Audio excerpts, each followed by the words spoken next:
All right. Hello, everybody. Welcome to the stream. Another day in my RPG game development. So today, before we start, I actually have something special to do that is not related to my game. So, kind of a lie there.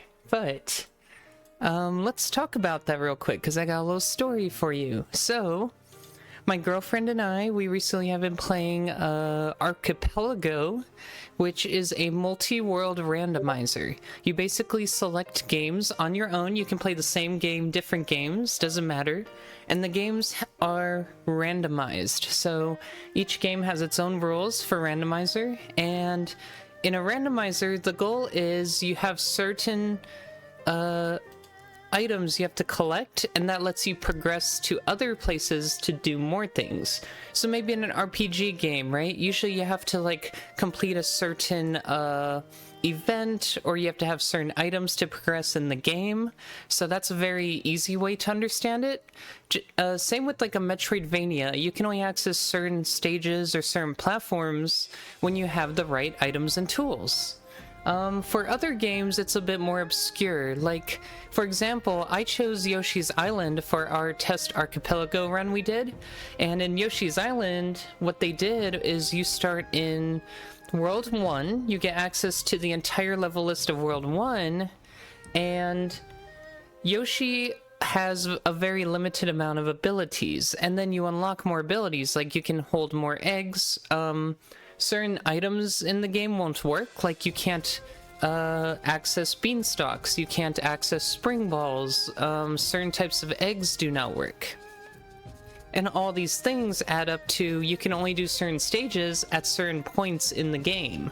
So that's kind of fun in that you have to like unlock the game, so to speak. And the way you put it together and why it's a multi-world is because you can unlock things for your teammates, and your teammates can unlock things for your game.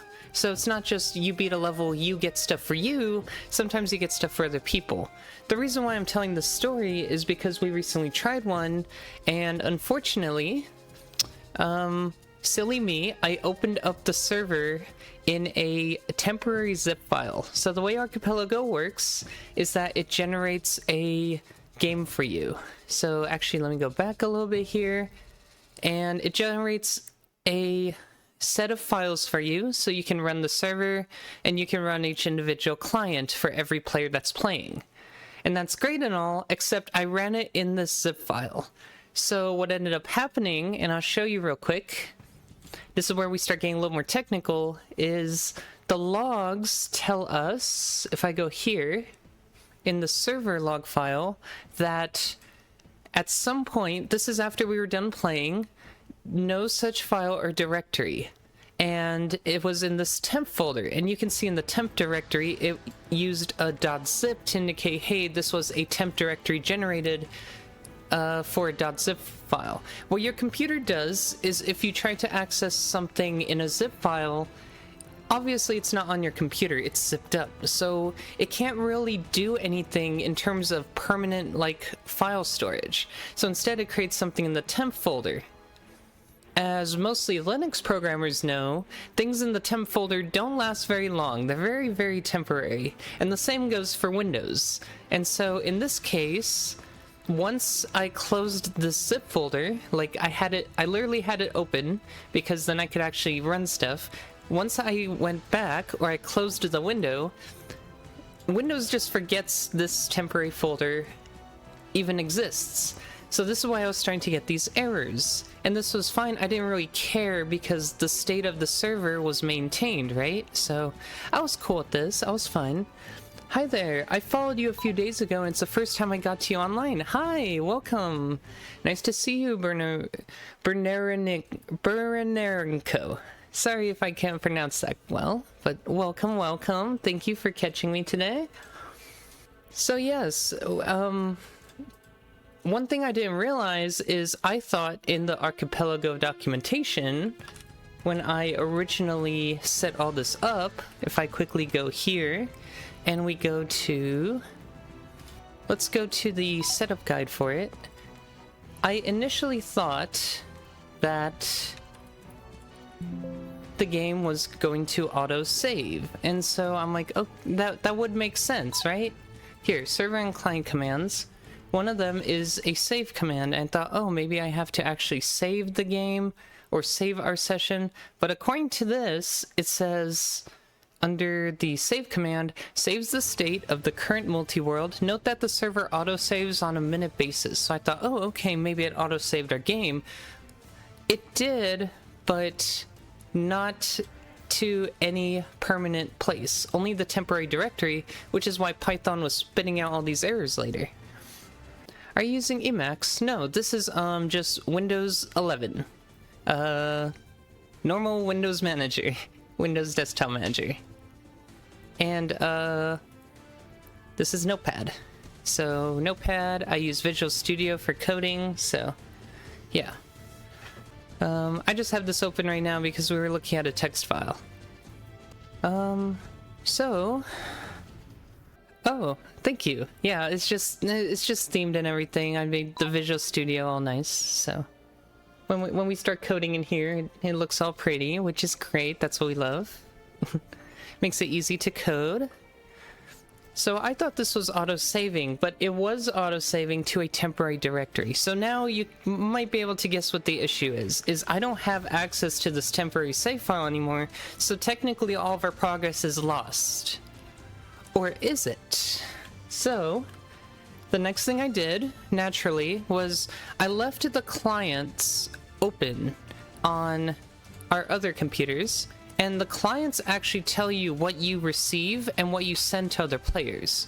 So I put one of the logs from one of our other computers that we did the Archipelago run on. So here's a sample output file so you all can see what that looks like.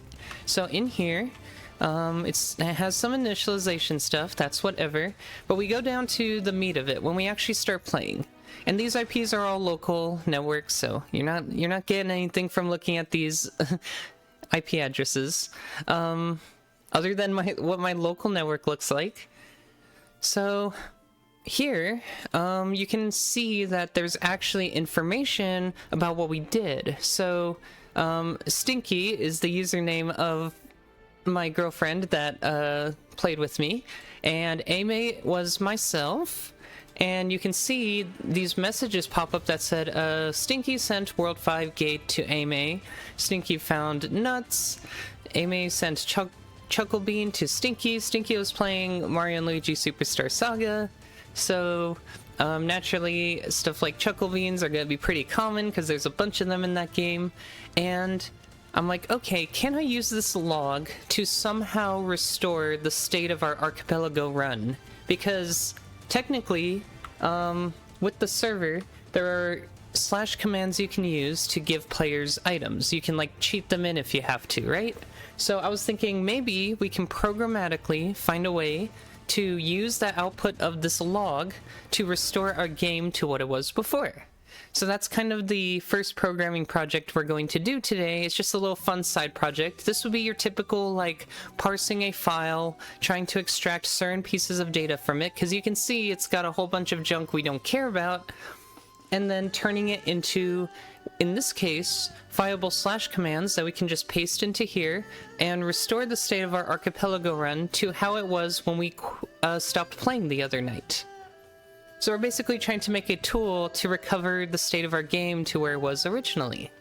So I thought it was a fun little project that I could also share online, so you all could also see like how I go about the process of coding these little tools when they come up. This is a programming problem, or that a problem that can be solved using automation and programming, so I thought it would be very fun to try and apply today. And you all get to see kind of how I use computers, and why I find programming so fun is it allows you to solve problems like this in a very easy way. Because we could go through and we could be like, okay, copy paste this, reformat it the way it wants to be into a / command, type it in, copy the next one, type it in. There are over like 300 of these. We found like, I think 200 or 300 of these the other day. It's not too bad. Like, we could do it manually. It'll take a couple hours. I do not want to sit here copy pasting this for hours. So that's why we're resorting to this. It's a fun little project. Plus, it's just fun to program, right? It's fun to make these things work. It might be a useful tool for the future, too. What if this happens again? What if I do this again by accident? It's entirely possible that we might have to do this again. So, let's look over here. It's kind of hard to read because my terminal has background, but basically, one of the commands is called /send_location. So where does this come from? How do we know what this is? Well, if we go back to Archipelago, every time you generate a multi-world, in the output, it will give you a spoilers file. Now, this spoilers file tells you a lot of information about about where everything is located. So I'm not really gonna cheat it here because I'm not really cheating here because this is just the first few locations in the game. It doesn't really tell me much, and it's a good way to get an example of what we are expecting to do. So the places these locations are coming from are from right here. Everything before the colon is a location name. So you can see over here when I typed in /send_location AME is the person I want to send, or I want to basically make this location as already checked, and then I put in the location name, which is exactly what that was called. It was called make eggs, throw eggs, level clear, space, in parentheses, AME. That is the location name. It is unique. That way if another person was also playing Yoshi's Island, it would be the same thing, except the username here at the end would be different. That's how you can make sure that each one is unique. Each location name is unique. So, as we look here, /send_location sends out an item from a player's location as though they checked it. So basically, by sending a bunch of these commands, we can make our Archipelago game to the same state it was at when we stopped playing. That is the objective today. So, I don't expect this project to take too long. It's basic text file parsing. We do this a lot, but we're going to go through the entire process. As I like to do with all my projects, I like to host them on a repository online. So normally I do all my projects through Git, because Git is a very good way to manage your source code to make sure you don't lose any changes and to keep track of changes, and it helps with versioning too. If I have a backup on my computer and I somehow lose that, I don't want that to be the only source of where that program ever exists. I want my source code to be available online as a good backup solution. So I'm going to be calling this the Archipelago Save Recovery program. So this is Archipelago Save Recovery. I think that's a good name for it. And I can type in a short description. By the way, my girlfriend got me a wonderful new keyboard for my birthday. It's a small Turtle Beach Vulcan TKL. It's just very pretty. It's very nice to use. I have long nails, so it makes it very easy to type on. It's very important I have a keyboard that's easy to type on as a programmer, especially if I have long nails, because, yeah, it's kind of hard to type with these things. So yeah, anyway, yeah, so this restores an Archipelago playthrough by reading a client's log file. That is how we're going to restore the state of our Archipelago playthrough. Everything else can remain the same, and I can go ahead and create the repository. This is my own private Git repo, hosted on my own server. However, it's pretty much the same process if you want to use like GitHub or GitLab, or any place where you host your Git repositories. It's the same process. So we're going to go to clone a repository. It's an empty repository, so cloning is as simple as just cloning nothing. And then now that it's cloned, we can begin by starting a brand new Visual Studio project. So I'm going to start with a very empty project. We're going to call it, again, the Archipelago. Let me just name it the same thing, Archipelago Save Recovery. I think it's nice to be able to show how I do projects from scratch. Sometimes people get confused when things are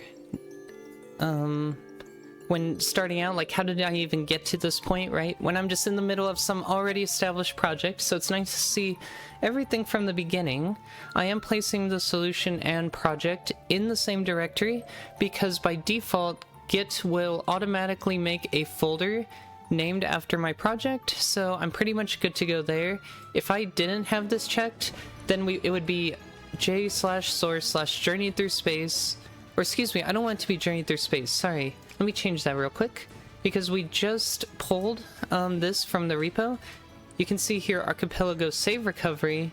I'm gonna do it like that. So if I didn't have this box checked, you can see project will be created in JSource Archipelago save recovery /Archipelago save recovery /Archipelago save recovery. It would be triple the folders I would actually want. So here it's just gonna be in JSource Archipelago save recovery. That's where the main Git repo goes, and then /Archipelago save recovery. That's where the Visual Studio project goes. So in this case, I want it to be like that. Visual Studio is going to create all this nonsense here to begin with. This is just all the Git changes. We need to create a Git ignore to get rid of most of this because most of this is not relevant to us. So I like to go straight to, if you just type Git ignore in your favorite search, you can go to, I think it's called TopTal. But you can also go here. There's literally a GitHub repo called Git Ignore with a collection of useful GitHub templates. In this case, we're interested in the one for Visual Studio. I think it's just under MSVC, but I could be wrong. No. Visual Studio. There it is. So this just gives you all the common things you might want for Visual Studio itself. Now it doesn't give anything specific to C++, so if I wanted that, then I have to go into the language specifics. So they have it split by, first by the IDE, and then if you go to global, you'll be able to find one specific to a language. So if I needed, oh, actually, here, this is just more. So again, this is one just generally for Windows. There's one for VS Code, Xcode, Sublime. We saw Emacs in there earlier. I think Community. Here we go. So Community has all your languages. So we would be interested in... I've done this before. I know I will find this. I don't think it's embedded. That's very, very specific languages. I don't see it though. It might just be under... I swore there was one for C++. Is it possible to game dev on Linux? Oh yeah. I used to actually. I stuck with the Visual Studio Code pretty religiously for quite a while. Eventually I just went back to Windows. It's whatever. It's whatever I have my hands on. Like, if there's a Windows USB drive right next to me to install, I'm literally gonna put it on my computer when I need to reinstall. If there is a Linux, Ubuntu, or Mint Linux drive next to me, I'm putting that on. I use whatever. You give me anything, I'll figure out how to make it work, you know? It's kind of like that. Like, I don't really care too much about the actual OS I'm working on. I can make it work. I think Visual Studio is very easy to set up. It does take a damn long time to download. Like, forever. Because you have to download so much, but it has everything kind of built in with Visual Studio Code. If you don't have your config files ready to go, or you don't know how to set them up, you have to download a lot of extensions, you have to do quite a bit of configuring, so... Windows, Visual Studio. Very easy. I don't like to use Visual Studio Code on Windows when I have access to Visual Studio. I think that's fair. So anyways, we're going to be in Archipelago save recovery. I'm putting the git ignore in the top directory. So I'm going to make sure to put a dot in front of .git ignore. We're going to open it real quick. So you can actually see VS Code pops up for some of my my files. That's just, sometimes it's more convenient for me to do it that way. So I'm gonna go ahead and save this. Funny enough, it's got some VS Code stuff in here too. I'm gonna close that, and you can see almost everything went away for our git changes, which is good. This is going to be our initial commit. Before I actually commit this though, I'm going to get my main file started as well. So I'm going to go to source files. I'm going to quickly insert a new CPP file. Just call it, I usually just like to name it after the project, although some people like to do main.cpp. Two very good introduction, or excuse me, entry point file example names. So I'm calling this Archipelago save recovery.cpp, and I'm ready to do git changes. Let's do our hello world real quick, make sure everything's good. So I'm gonna include standard or excuse me, IO stream. I was thinking standard lib. I'm like, hold on, are we doing C? Here's our int main. We'll return our 0. We might return our 0 if I'm on the right line. I did just get a new keyboard, so it's gonna be a little tricky to type right now for me. I'm gonna turn on my key viz as well. That might be handy later. Okay. Let me also get... I don't know if my overlay thing is on. I don't think it is. I know many years ago, people complained debuggers were bad on Linux, but I know people have worked on them since then. Yes, I specifically still use the CLI for debuggers a lot of times with GCC. That's a big one. It is very good, but it is a little hard to use on the CLI if you're not familiar with the commands, which I forget a lot, so it's usually a little slow going. But with Visual Studio, you can get the debugger to also be integrated with the IDE, so which is a lot better, because then you can breakpoint on lines, you can watch variables, you can type it all out on a visual interface. So Visual Studio Code is just absolutely fantastic and full of features as well for doing game dev on Linux, and I highly recommend it. Again, a little bit of setup though, you really have to baby it. Let me think. What was I gonna do? I was supposed to do something. Oh, yeah. Let me get that overlay going again. It's just something I like to have.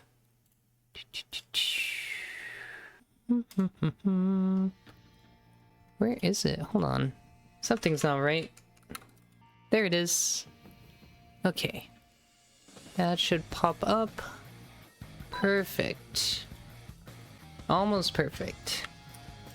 Okay. I've been wanting to ask you for things for a while. No, feel free. Yeah. It's okay, because this is for everybody. Like, I'm just here doing my thing. Like, I'm on no like strict time schedule. I'm not getting paid to do this, so this is all hobby. This is all fun. And I enjoy talking to other folks that are also interested in programming as a hobby, or inspired programmers too. Programmers that are getting into it. I get a lot of folks that are planning to do it for a college course, or they're planning to get a job in it someday, so they're curious, how'd you get here? Why are you so good? Why can't I remember how to type anything? Why do I feel clueless when I open a blank file, right? How did you know to type all this? Blah, blah, blah, right? It's like, all just comes with practice. So there's our hello world, very standard. Let me compile. And okay, so there's our basics. There's our hello world. Literally the first program you'll ever write. Okay, so that's good to go. Get project set up, initial commit. All right, let's get started on the fun stuff. You've been into the field for 13 years, math heavy focused. Ooh, math is not my strong suit. I literally dropped out of calculus after I realized I don't really need this for game dev. Although I was really happy when I finally did trigonometry in high school, I didn't realize how fundamental it is to game dev, and it opened a door for me. I'm like, oh my god, everything makes sense now with trig. I work with Haskell, Julia, and LaTeX. Oh, cool. Yeah. Definitely need LaTeX if you're gonna do a lot of mathy stuff. Alright. So, here we go. First things first, we're gonna have to read in a file. To do that on C++, we're gonna need fstream. Stands for file stream. At least I hope it does, because that's what I believe.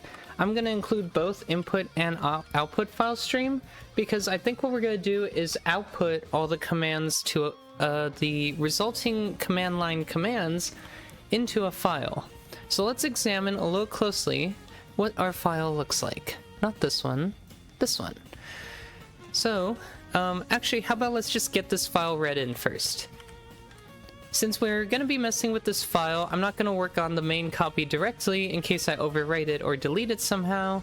I'm going to copy over a copy to our working directory so that's easier to type out its path and to not modify the original. So I'm just going to grab this file. I'll probably rename it too, that's a little chunky. Put it in the same directory as my project.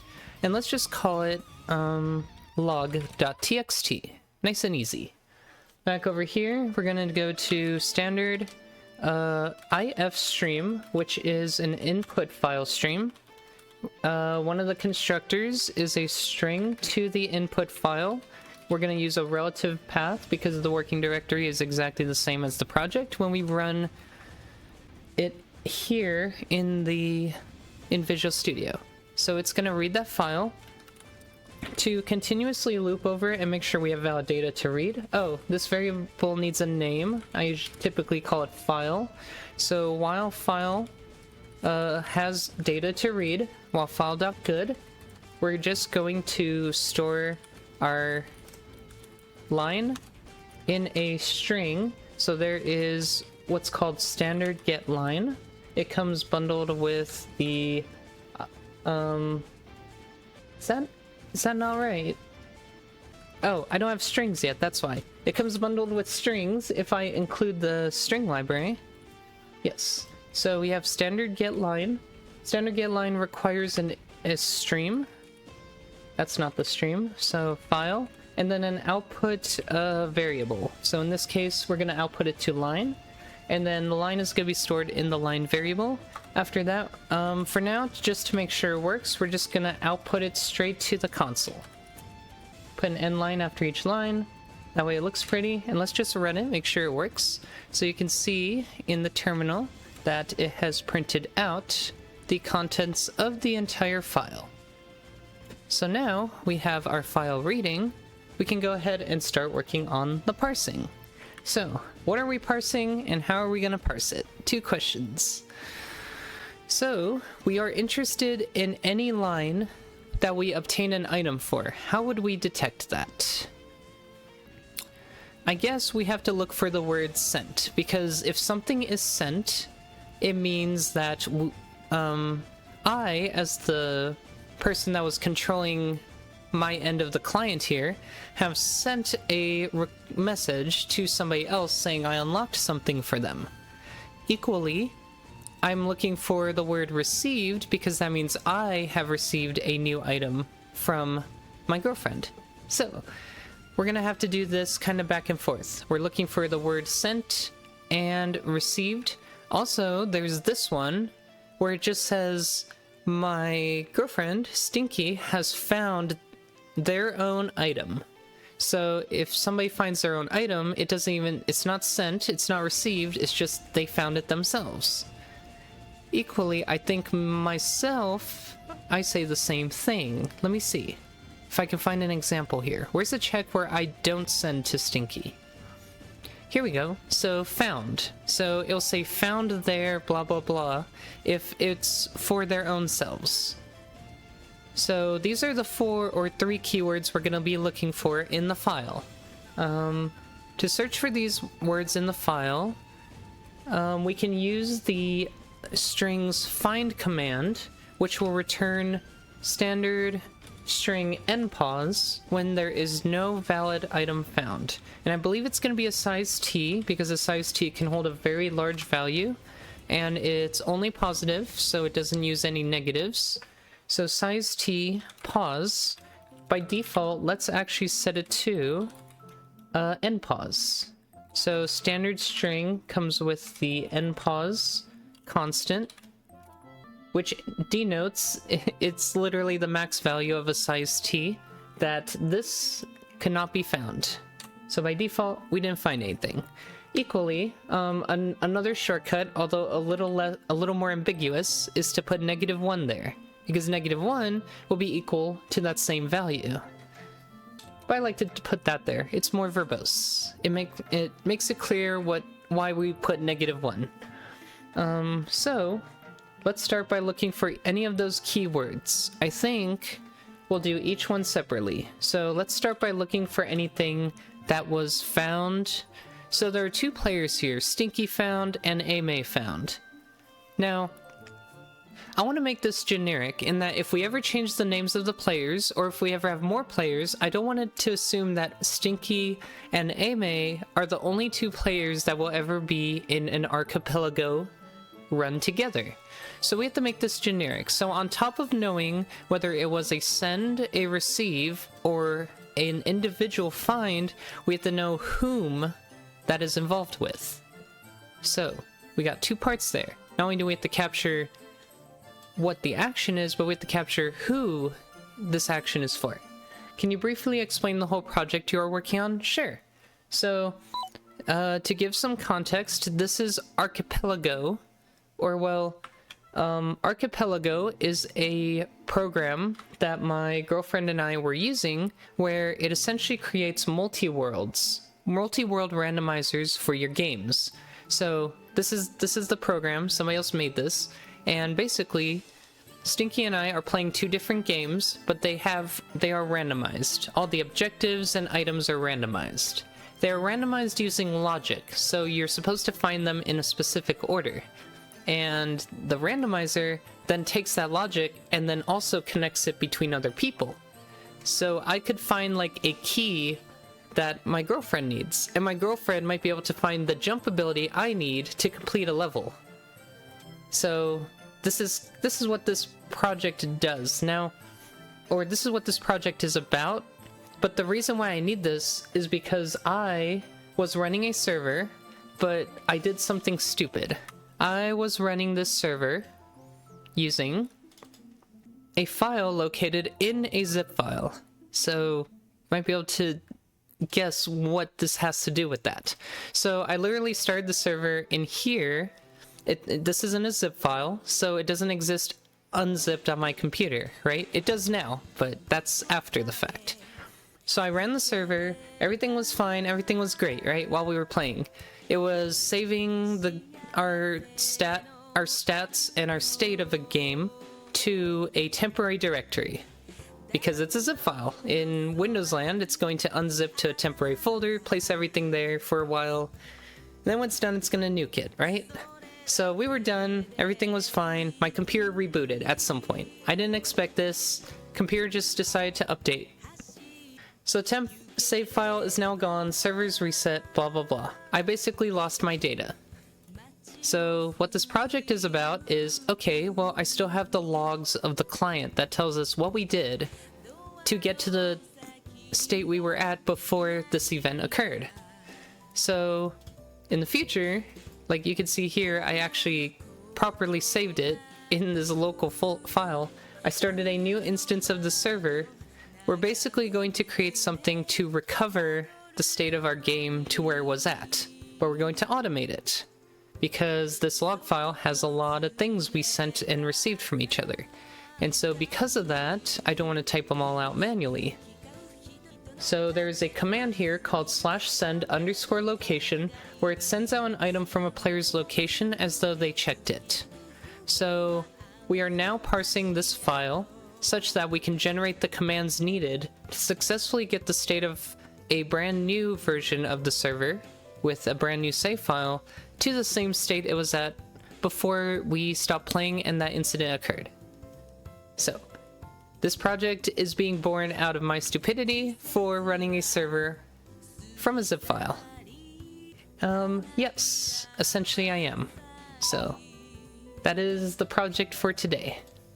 Fun. So I will be working on my game after this. This is just something that came up out of nowhere. It's quite unfortunate, but I figured this would also be a fun way to show folks who might be a little more on the earlier side of their programming journey, kind of what gets you to this point. How do you get from idea to finished product? And what I do on a day-to-day basis when I run into problems. I use computer programming to help me solve my problems. So it's all fun. This is kind of the same process I would go through if I had something repetitive or problematic at work that I needed solving as well. This is like one of the most common scenarios, right? You have some kind of text file, some kind of log, and you need to get certain data out of it, and you need to do something with it. This is a very, very common problem in computer programming. I do not work as a dev. This is all strictly hobby dev. It's a lot of fun though. Very, very fun. I've been doing it for a long time, so self-taught. Let's start with one of our first keywords, which is found. So we're gonna say if line.find, we're looking for the word found. So it's looking for a string. Now what happens if a user names themselves found? Is this gonna trigger false positives? I would imagine it would. So how would we prevent that? We can either assume that nobody's gonna name themselves the word found.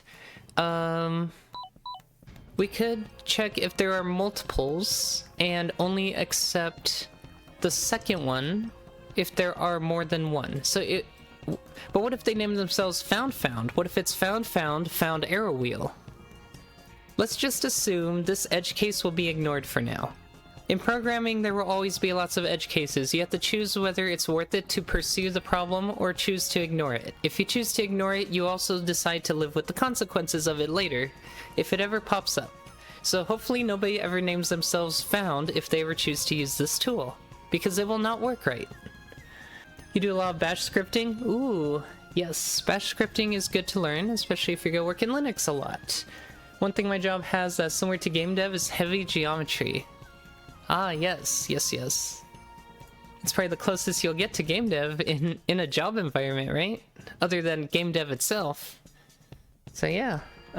Anyways, we're looking for this word, found, and we're going to see, so it's either going to return the index at which this word starts at, or it's going to return endpause. So if line.find, and we're also going to set it to pause itself. So we're going to do this kind of this like set and also check at the same time. I just need to check for precedence real quick. So if you're ever doing this without parentheses, which is usually bad practice, then you need to make sure operator precedence is in your favor. So assignment is down here as precedence number 16 for C++.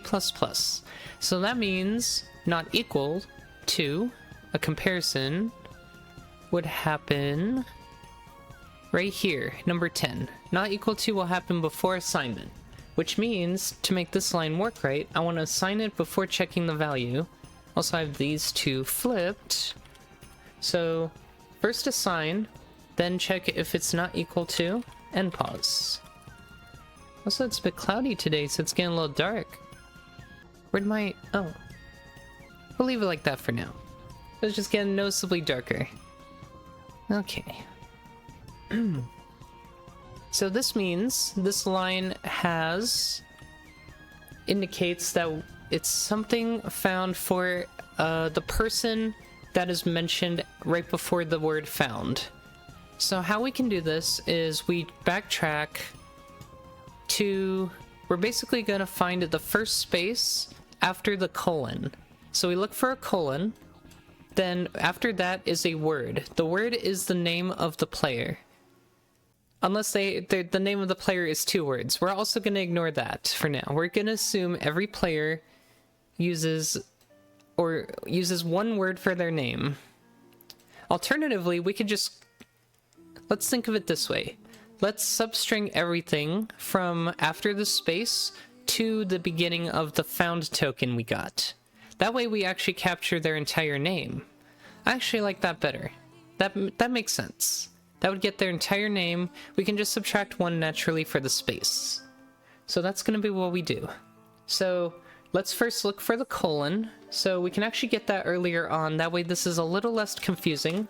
So const size t colon separator is going to be...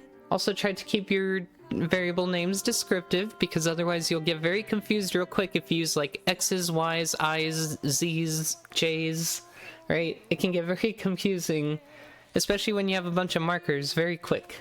So the colon separator is located by doing line.find and finding a colon. So that's the position of the colon separator. We are going to naively assume it's always there. We could make a check that says, hey, if it's equal to end pause, we should crash. That would indicate there's an error. And maybe we should, right? Like, who's to say that something bad is not going to happen? We should probably make sure nothing happens here. What if there's a line without a colon before this? Does that exist? Yes. It's possible for command outputs to just have absolutely nothing. So you can see here, sometimes it's going to output nothing like that, which means we have to handle that as well. So we don't want to crash, we just want to assume that nothing happens here.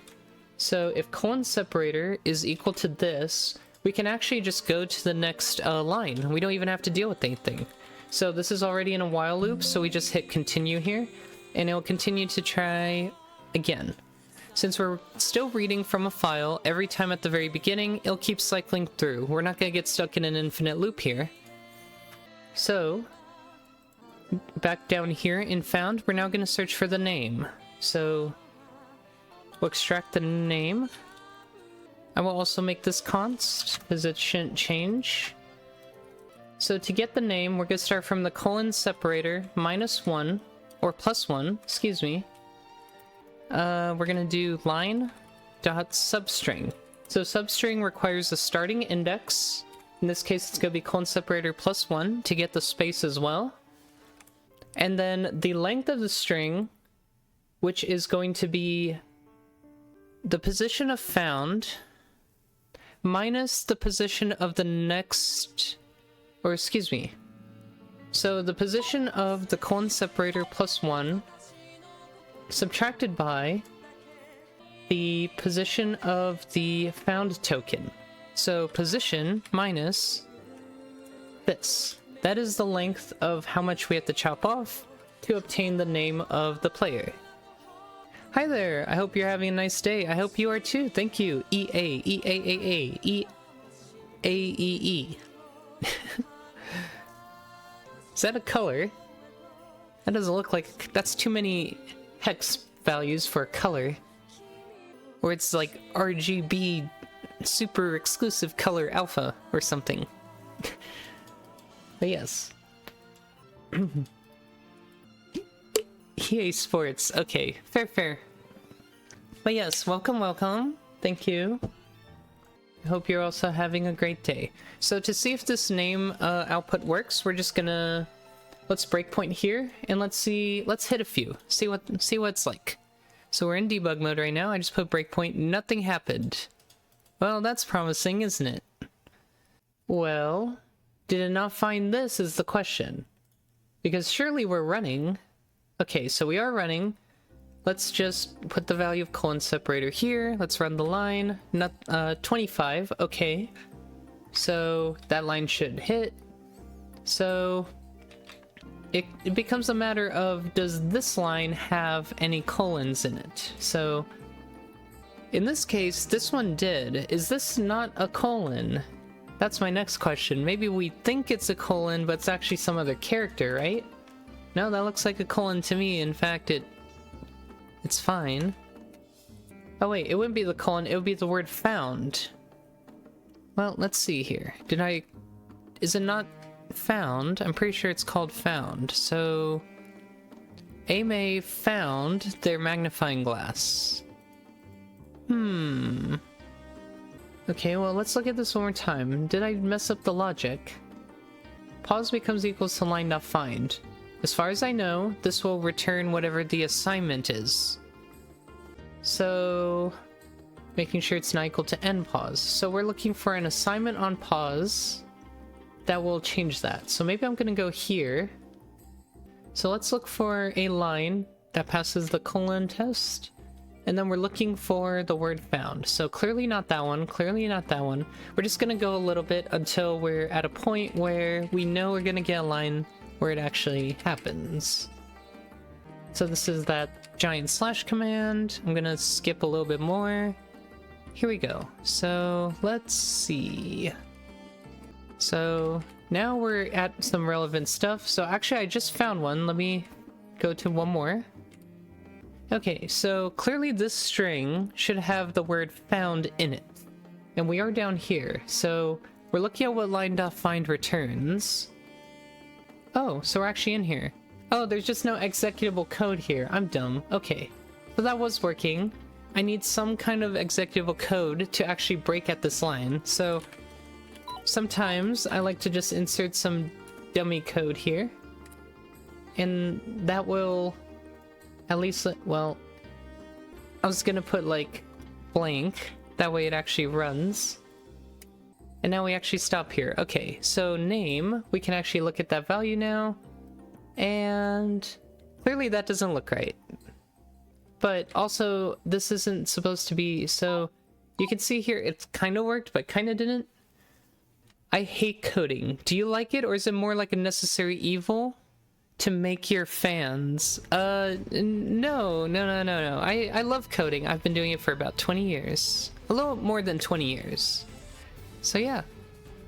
I just love doing it. It's my passion. Do I use any AI or auto-completion? I just use the auto-completion from Visual Studio, but I don't use any AI for coding. I know some people do, and it helps speed up like templates and building out things that are simple. So I don't know, I just never bothered to. I like typing out my code exactly how I envision it, so I think it's part of the fun. But yeah, I enjoy the coding so much. The coding is the part that I excel in for making my game.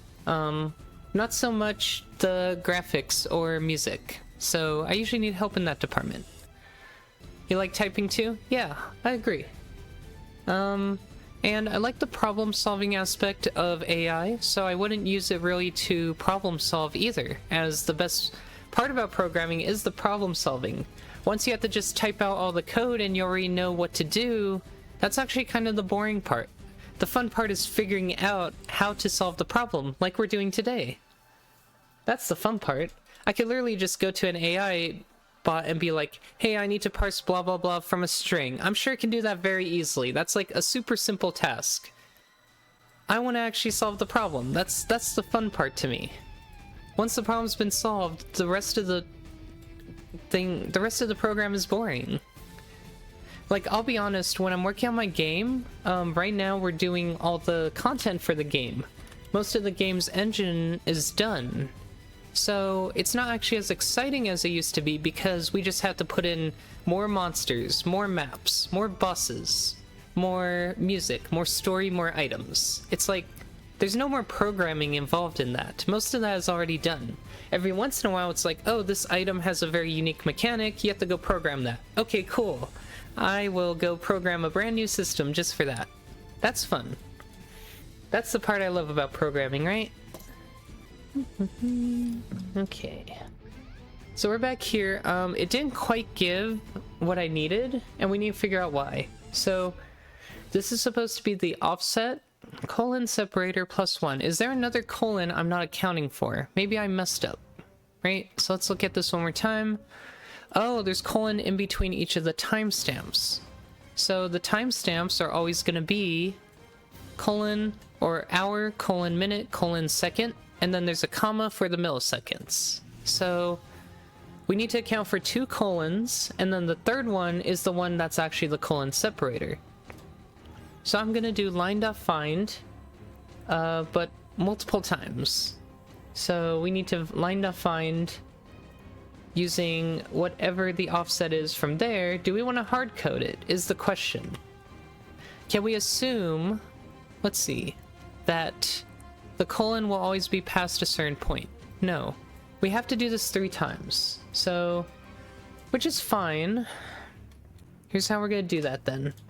Colon separator starts with a value of 0. We're at the start of the string, essentially.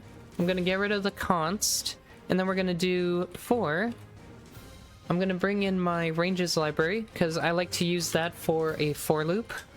It's a little more fancy and a little bit strange if you're not used to C++ 20. I'm going to go to properties, but as someone who loves to code in C++, I feel like I am sometimes interested in trying things out in new ways, just to see if I like it, and sometimes I end up liking it, so then I stick to those ways. So a for loop in a more modern C++ way might be to do it by doing standard ranges iota view from 0 to whatever value. In this case, we're going from 0 to 3. We need to do it 3 times. So it's a little weird. It's definitely strange compared to just doing for int I 0, I is less than 3, I plus plus. But it's kind of a more modern C++ approach to doing it, and I've kind of taken to liking it, so I've been doing it lately. Whatever works. So in here, we're going to be, again, doing colon separator equals line.5 with an offset, a search offset from colon separator. So as we keep finding colons, it's going to start from that position next time. I'm going to do colon separator plus 1. That way we're 1 ahead the next time. It's not going to start finding colons from the previous one. So, like, for example, first it's going to find this colon. Then the next time it's going to start from this position to find another colon. So that's what the loop is for. And then it's going to find that one, and then it's going to start from here, and then it's going to find the last colon like that. Also, some folks might be keen enough to point out that you could also use regex for this.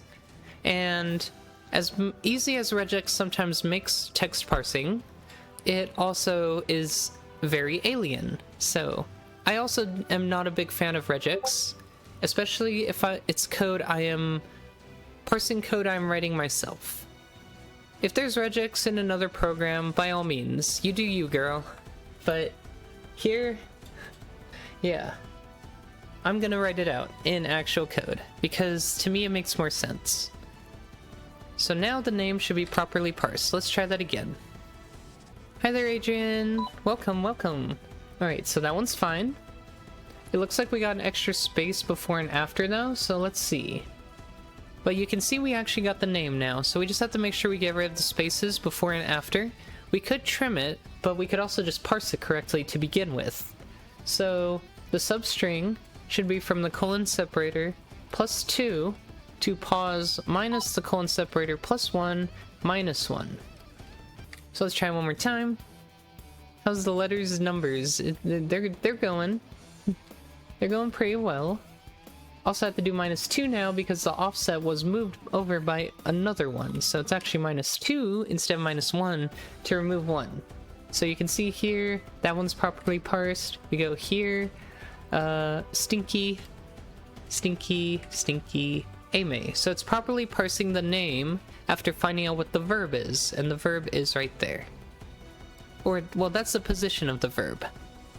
So I guess what we could do is we could also put in a string what the verb is afterwards, but we kind of know from this, so that's all we care about. So that's one. We also got 2 more possible states, right? So the other two words are, we have sent and we have received. Let me see. So yes, there is sent and there is received. So let's start with sent. That one's a little easier. I'm debating if I should go to class or not. It's English 2. Go class. You have to go to your classes. Don't ditch. Come on, be a good student now. But like, I don't wanna. Think anybody wants to? Right? Okay, so for sent, it's very similar. It's going to have the name of the person sending, and so we're going to be parsing for that. So it should work very much the same way. I don't even have to change the code. Excuse me. Huh. Let's just make sure it works.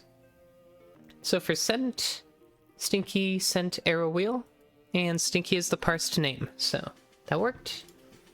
Now we're gonna look at the last one. The last one's a little unique because the first word is received with the capital R, but then it tells you what the item is, followed by from whom. So we're only interested in received because that means it's for us. But who are we? We don't know who we are, right? How do we know what file, what user this file is for? We don't actually know right off the bat, so we have to look. Does this file tell us who we are? So if we look up here, after we're connected, there's a line that eventually says, Ame, playing Yoshi's Island, has joined. Now this could be anybody, but we know this client connected with that particular name. I don't see any earlier instance of that, so let me just double check. But we can assume, or safely assume, right, that after the greeting information, like after connected, the next X amount of messages will be relevant to us, including the name. So that's what we're interested in. So do we have an instance where Stinky joined? Let me see. I don't think so.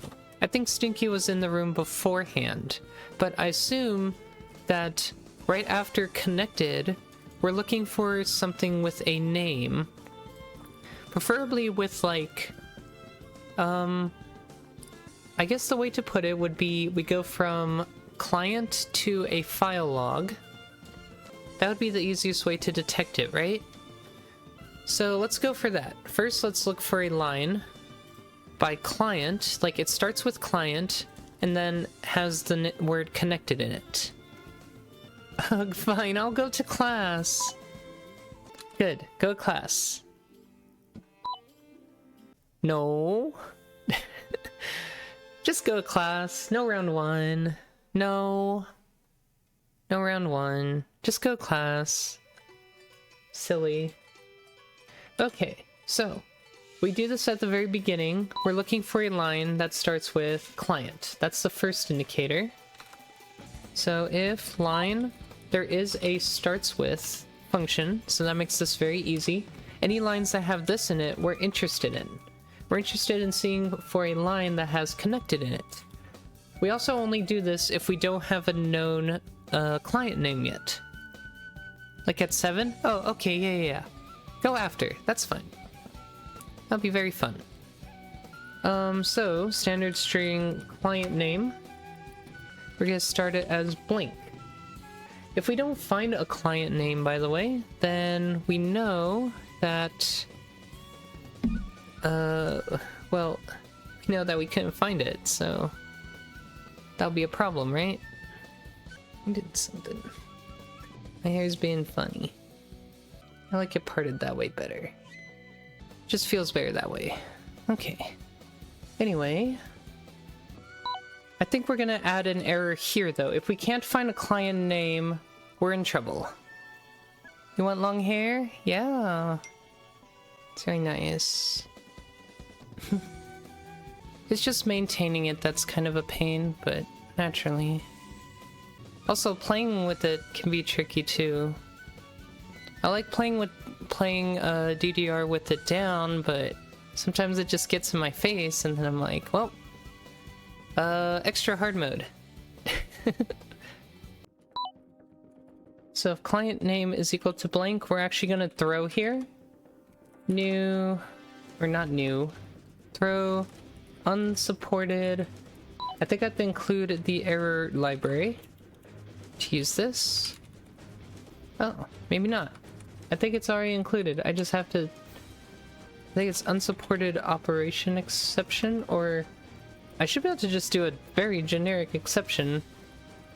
I guess not. Let's go look. Exceptions. CPP ref. memorize every single chart in the game, then you don't have to look. What a great idea. We're looking for... what's it called? Exceptions. Exceptions. Okay. Standard exception. Oh, it's probably under just standard library. That's probably why I'm having an issue. So standard runtime error. There we go. So construct one of these on the fly that just says client name was not found. And I'll just the throw will cause a crash right there. So you can leave it as it is like that. So if the line starts with client, we're looking for the word connected. So and line dot find the word connected. We can even say ends with, hold on, let's look at that.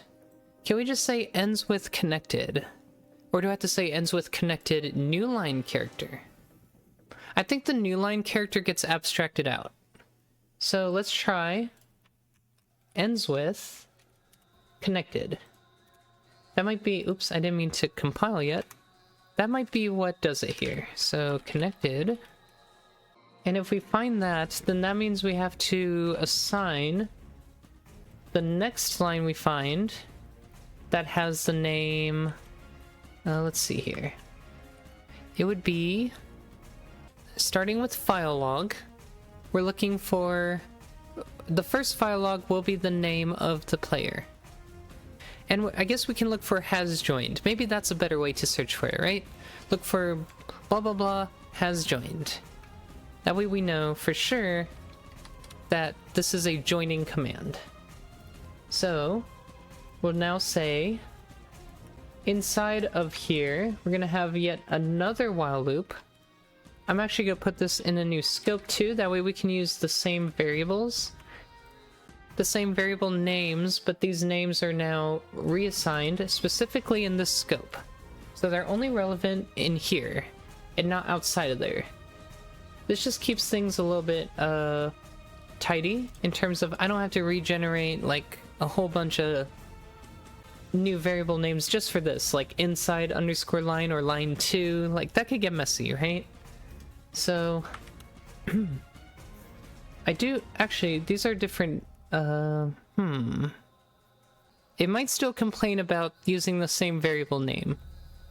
So I might still have to do like line 2 here, which I'm fine with. Let's be a little messy for now. But I'm looking for the word joined. I'll include the period too. So if line 2, and the reason why we're in here is because now that we've found a connected, we know that at some point our client has connected this player to the Archipelago server. So if line 2 find joined with the period is not equal to standard string end pause, then we're going to assign the client name. How do we find the client name is the next question. So again, we have to parse 3 colons, and then everything up until this open parenthesis is what we're interested in. So we'll kind of do the same thing we did earlier. We'll have this like little for loop here with a colon separator variable. We'll say, okay, go until you find the colon, and then parse out the name, like so. So it's going to be colon separator plus 2, and then the position we want to end up in is wherever the open parenthesis is. So we're looking for an open parenthesis that starts from the colon separator plus 1, because after that is all the message. So we only care about that. I think this needs to be just a character if it's not... Wait. Standard find? Hold on. It's not standard find, it's line 2.find. Standard find is something completely different. Okay, there we go. So that should give us the name. And then finally, we can say, I'm going to do an empty output again, just so we can get a debug going here and see if we get there. So here, we just hit client name was not found. So we can see that didn't quite work. Why? I don't know why. Let's see. Well, if we find this, by the way, then we have to break out of this loop. So, break. Because we are done in here. It's just we're not entering this breakpoint, so we're not getting there. So something's not right. Do we at least get here? We should. We don't. Okay, that's surprising. So line doesn't end with connected. How about connected new line character? Nope. We're still not entering that if statement. Strange. Okay. Did I type it wrong? It literally just says connected. We know there's a new line character after. Oh, is there space? Is that space? No, that is a new line character. It might be a /r/n. Maybe. It's entirely possible. That's so strange. Okay. Well, worst case scenario, I can just say line.find. Apparently ends with is not quite working well here. Is not equal to standard string and pause. And that still doesn't work. I wonder why. Oh, I see. We're just throwing on the very first line of the program. Okay, yeah. We only care about this once we find one of these words. The moment we find one of these words, then we care about the client name throwing. So, how do we... It's like, okay, we're in a certain mode until we find a client name. So if client name is blank, keep going. Else, how about this? If client name is equal to blank, we're in the first mode, right? We're like searching for a client name, basically. Also, client name keeps getting reset. That needs to be out here, so it doesn't keep getting reset. But if client name is equal to blank, we're in this mode until we find one. I would say throw this runtime error out here if we're outside of the entire loop, like the file, and we never found a client name. Walk into your class now? Alright. Cool. Hopefully it's not that bad. Have a good time. It's gone bright again. Wish my camera would be nice to me. Can I do this? Nope. Definitely not. Oh, that's a lot better. Okay. Yeah. I'm just gonna leave it here, just in case. Might change it later. Cool.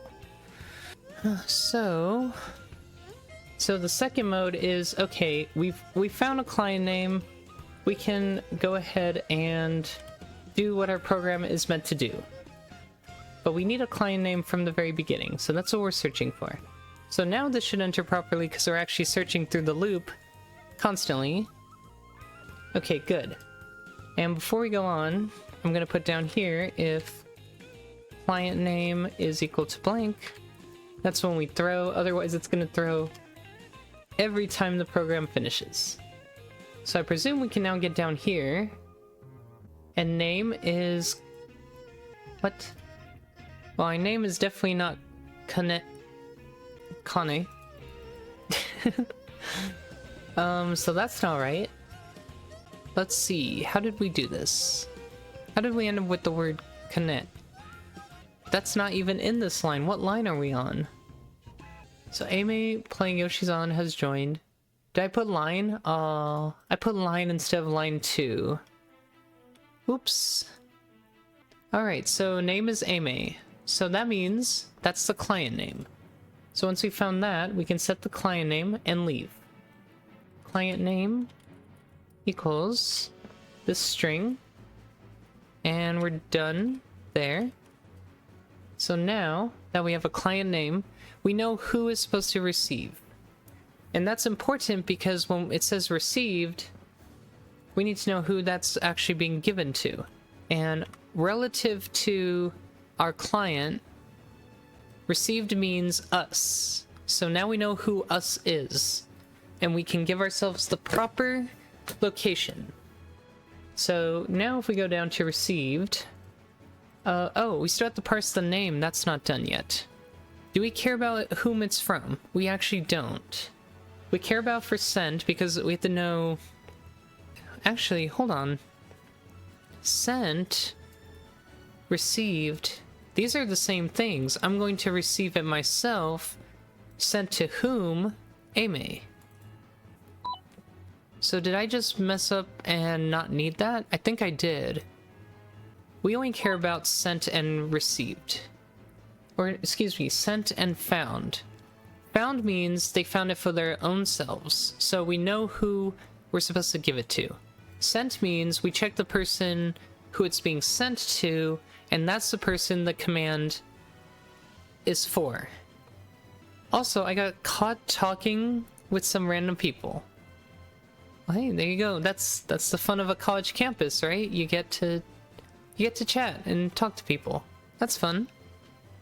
Alright, so we found out we actually don't need received. Does that mean we don't even need client name? Did I do this for nothing? Sent, there's the name. Found, there's the name. We didn't need client name. Okay, good job. Yay us. But that does simplify our logic, so we will undo... Well, not undo, but we'll get rid of the stuff we don't need then. All the client name stuff is unnecessary. And we're back to this. So the keywords are found and sent. For sent, though, the name we are sending to is near the end. So it's right before this parenthesis. We can actually look for the word to indicate where we start. So we're looking for to and an open parenthesis. They were like, hi, are you interested in tech? Okay. Join us, be a nerd, be interested in tech. Alright, so sent blank to blank. So let's look for the word to. I will call this just the to separator, or to index. It's going to be a size T. To index. ITG tech. I am not a big fan of ITG tech. I'll be for real. I was looking at the Girlpocalypse tech chart, so it's not even tech. It's actually bracket spams. I hate that so many tech charters are using bracket as the main way to make charts technical. If that makes sense. I'd rather see crossovers. I'd rather see the fun little like I love the bracket holds. Bracket holds are very fun, but I don't like the brackets itself. So I like bracket holds. I think Wadatsumis are good. I think crossovers are good. I think the roll streams are good. Roll drills, I guess you can call them, are good. I just don't like that a lot of bracket tech, or a lot of ITG tech, is bracket spam. Like, I don't mind it on a good beat, like boom boom. You can get like a good bracket section out of it. Boom boom, boom boom. That's kind of fun. But then when the whole chart is literally just like dun dun dun dun dun dun dun dun, and all of that is brackets, that's a problem. That to me is like, you literally need to find something else. And the reason why I'm so I have such a powerful feeling for that is because for Girlpocalypse this year, there's like 5 charts with bracket spam, and it's really bad, and I don't like it, and I don't want to do the Girlpocalypse tech round because of that. It needs to be tasteful. It needs to be tasteful. It doesn't need to be spammed. I promise the chart is good without the spam. Anyways, so this to word, let's do a line.find for the word to from this position, because it's going to be after sent. So we can do this +1 is where we start, and we're looking for that. So we're starting from like this character, and we're looking for TO, which is over here.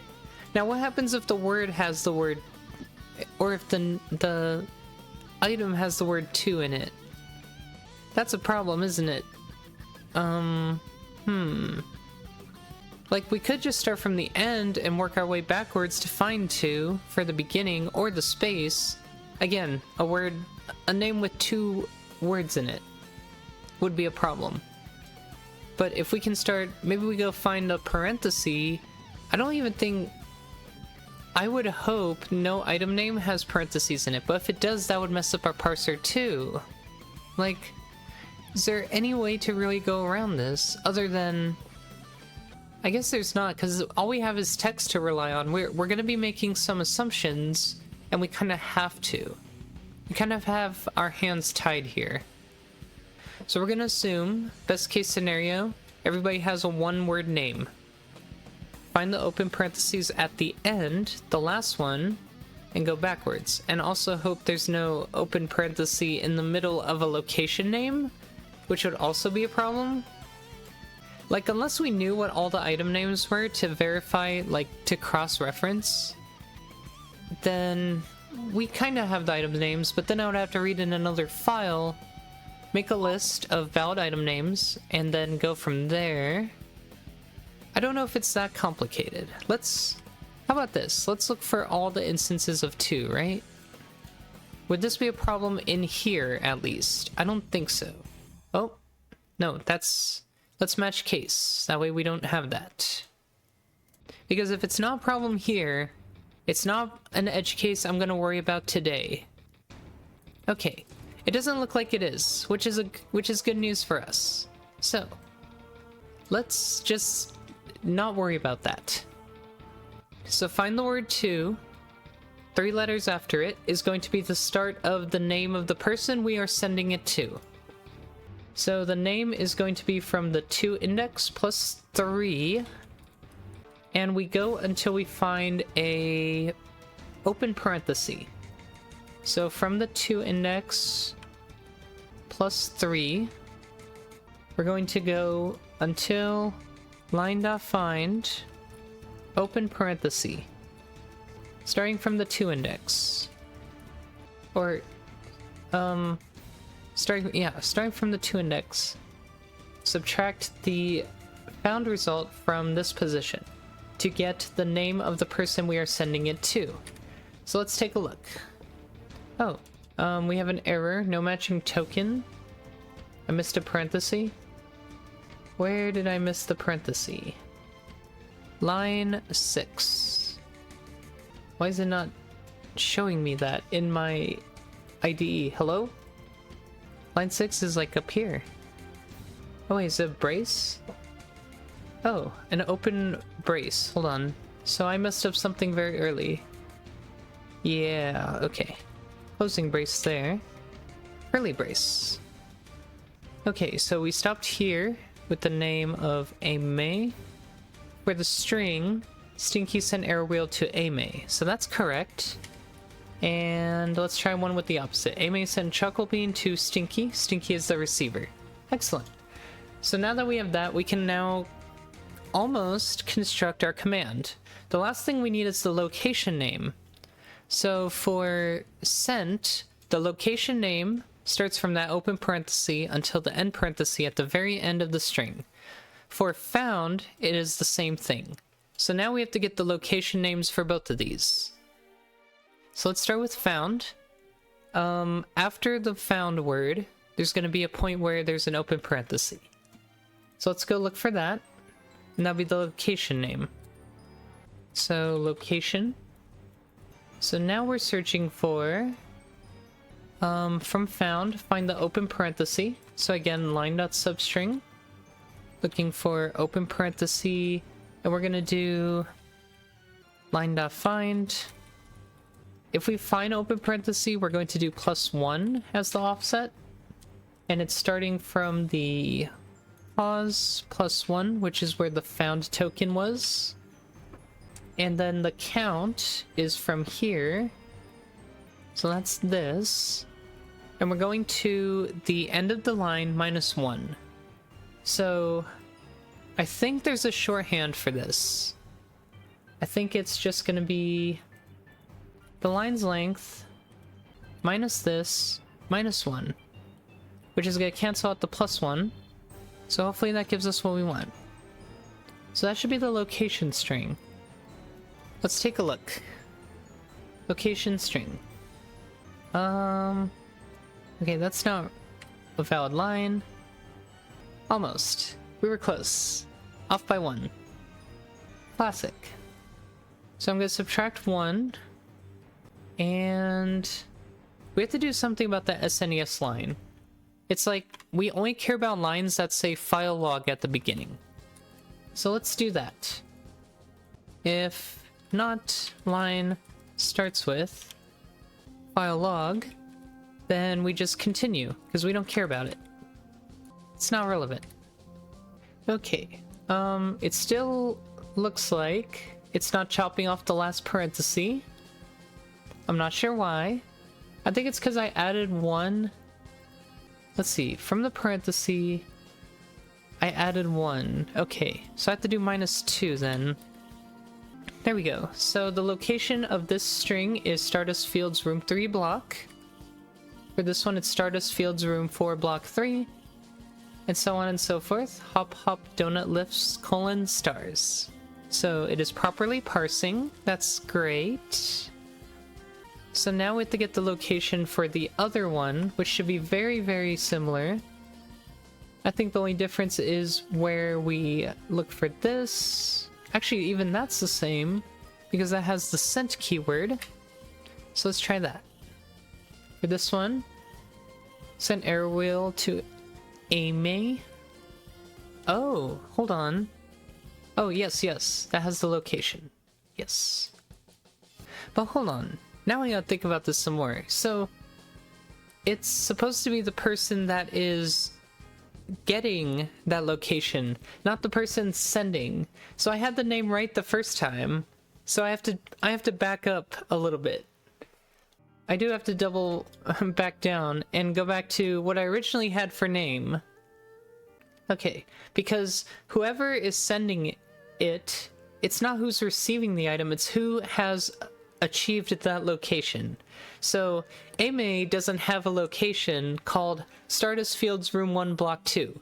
I can't assign that check to Ame. I assign it to Stinky, who then sends an arrow wheel over. I'm not trying to say who's sending the item, I'm trying to say who achieved at that location. So that's what should be matching up. Like, Ame has the Cave of Chomp Rock : stars, but does not have a location like Stardust Fields room 4 block 1. Likewise, with the found line is, okay, I found something at this location. So that's also my location.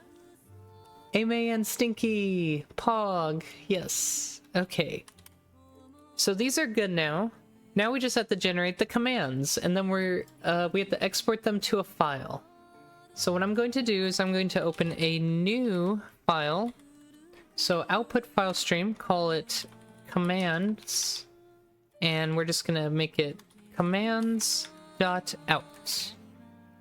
So that's gonna be the name of the file we're writing, and we're gonna then go down here because it's a file stream, so we can literally pipe stuff using the what do you call them, the less than and greater than, double less than, double greater than operators.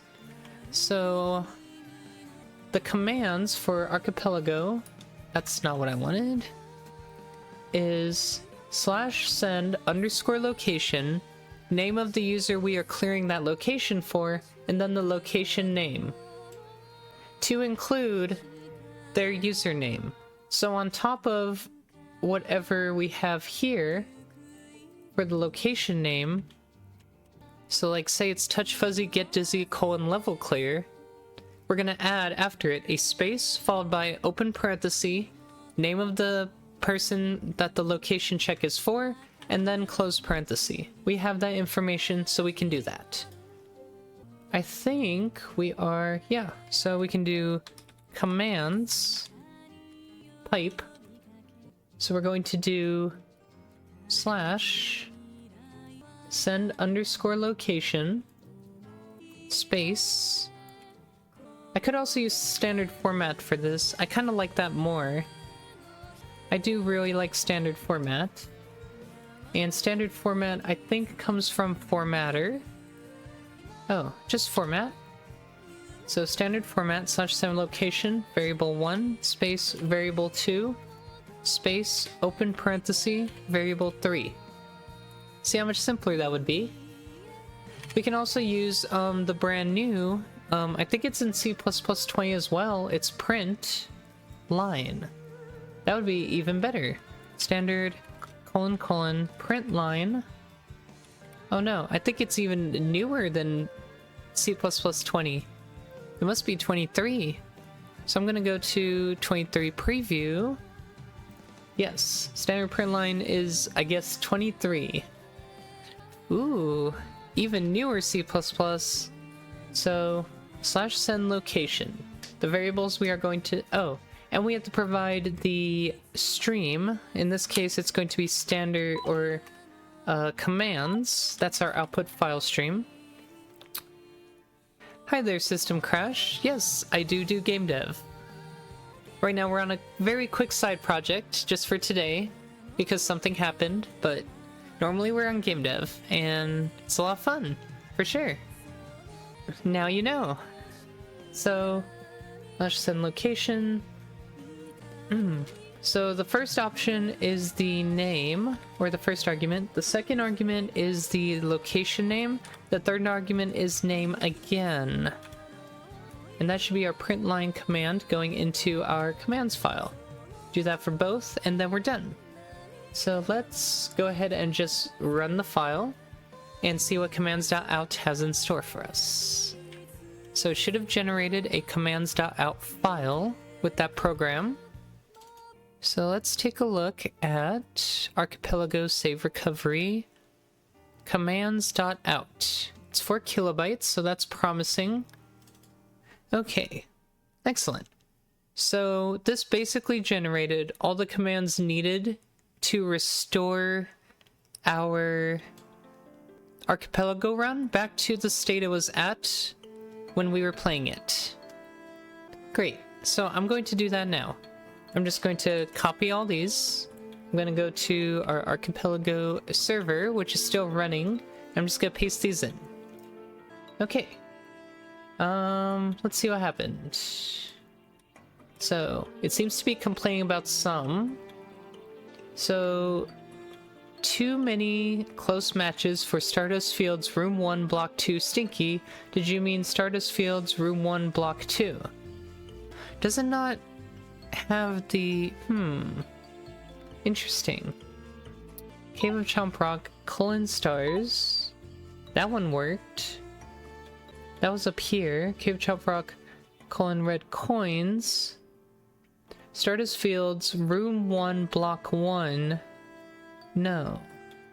Why would it not know? Oh, it cut off the word block on that one, but why?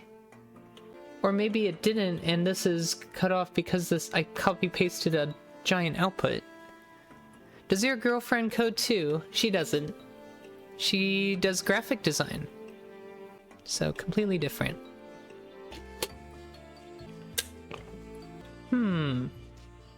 Didn't find something that closely matches Blizzard. Stars? Did you mean Blizzard Stars ? So I guess this name thing isn't actually a part of it, and I just lucked out the very first time I did this. So what I'm gonna do is I'm just gonna close this server. I don't think it's saved yet, and I can restart it. It should draw out the server as it was before I did anything, and we can now experiment, right? Now begins the experimenting phase. Plus I could just delete it anyway and start it fresh if I needed to. Because if I go to here, this is the save file, so if I naturally deleted it, it would start fresh.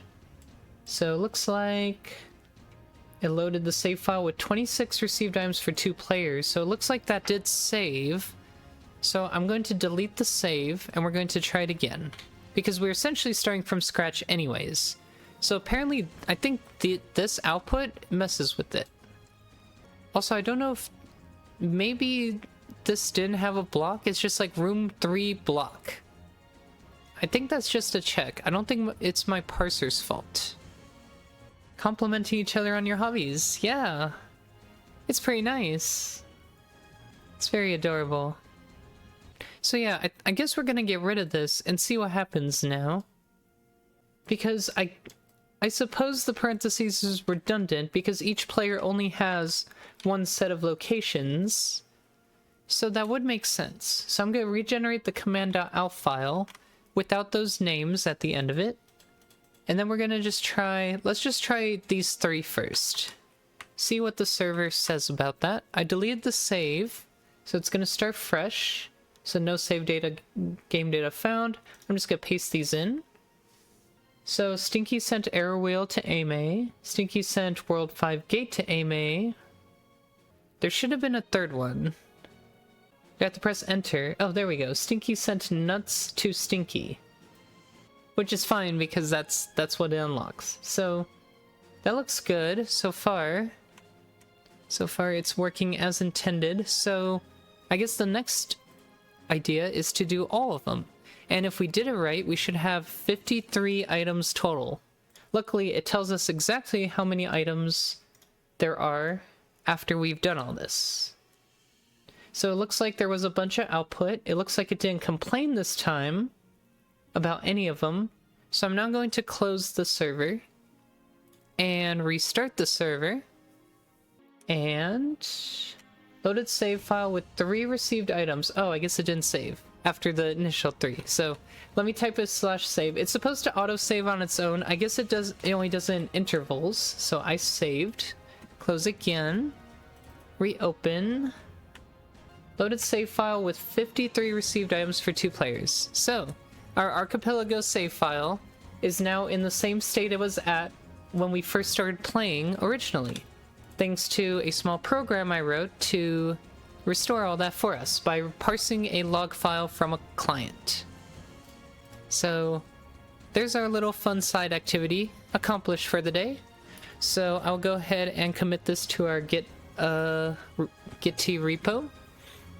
I'll go ahead and call this initial parsing parser completed. Outputs a command file. And that's it. And now you all get to see what I tend to do when I run into a problem that can be solved with computer programming. Text and file parsing is some of the easiest and most common operations you will probably do in computer programming. It's a little boring, I will admit. It's not the most exciting thing compared to like building a game, but it's a very common thing you run into. For those of you that may have ever heard of or done Advent of Code, which happens during December, or if you ever do like any of those like coding problem websites, which I think a lot of people like overhype and recommend. Like you hear from a lot of people, oh, go do a bunch of problems on a coding challenge website. It's like, that's great and all, but you need to solve real world problems. You need to solve problems you're interested in. I don't want to write what the factorial of like 6 is for the 10 millionth time. That's boring. I'm not saying math is boring, but writing a factorial function is pretty boring. Can it be fundamental to you learning what programming looks like? Yes, but it's not the best way to learn programming in my opinion, throwing yourself at coding challenges. Make challenges for you that are actually relevant to you, like that.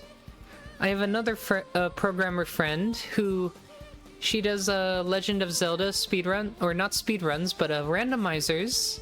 And sometimes she runs into bugs or glitches with the randomizer. So she writes scripts to tell her which spoilers will get her back on track or will fix the randomizer. So, yeah. Find fun problems that you actually want to solve or projects you actually want to write, and that'll make your programming experience way more enjoyable.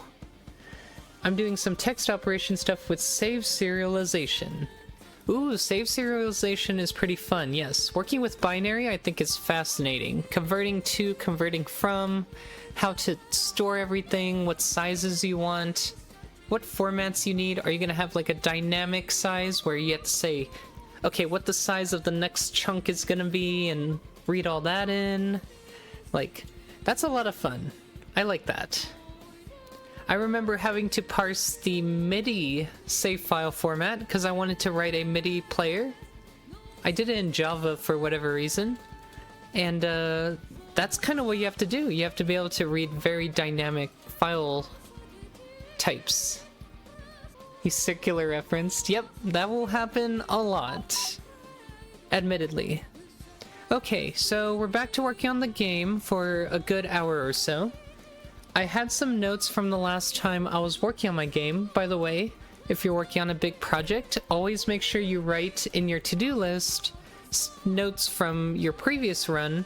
That way when you come back to it, you know exactly where you left off. So we were working on the skeleton captain, which rides a horse and charges at you, and also places down a flag that can buff units. So this flag was a bit problematic for us for a couple of reasons. So we're going to be working on making that a little better today. We got it to work, but not exactly the way we intended, maybe with a couple bugs. The first thing I want to address is this flag pointer. We ended up using a raw pointer because standard shared pointer, we couldn't... The way I wrote the spawn monster function, unfortunately, it just returns a direct reference to a shared pointer going into a list. So unfortunately, because we return the reference directly, we don't actually have access to the shared pointer instance to grab or create another shared pointer, which is fine. I'm not worried about that. But what I realized was that monsters, when they're created, make a weak pointer of themselves inside of themselves. And that's what we need to grab. So instead of doing what I did here, which is store a raw pointer, we're actually going to do, after we spawn the monster, we're going to grab the weak pointer. So we literally have a function called getWeakPointer. I totally forgot about this. So the solution I tried last Friday was I created a new standard shared pointer here, and that's where you fuck up. Because standard shared pointer, if you have more than one managing the same exact pointer, then when this ref count expires, because it's only relevant in this monster, it's going to delete the monster, which is still needed in another table, the global monster list. So that's where I messed up. So this time we're addressing that. That's why I had issues and why we had memory corruption the last time. So I'm turning this into a weak pointer instead, I have decided. So this is no longer a thing. And this is going to be a blank standard weak pointer of a monster. By default, it will be pointing to nothing, which means it will be null. And weak pointers can be null, so we will be aware of that when we go here. We have a not flag here, which is currently for a weak pointer, so we're going to get rid of that.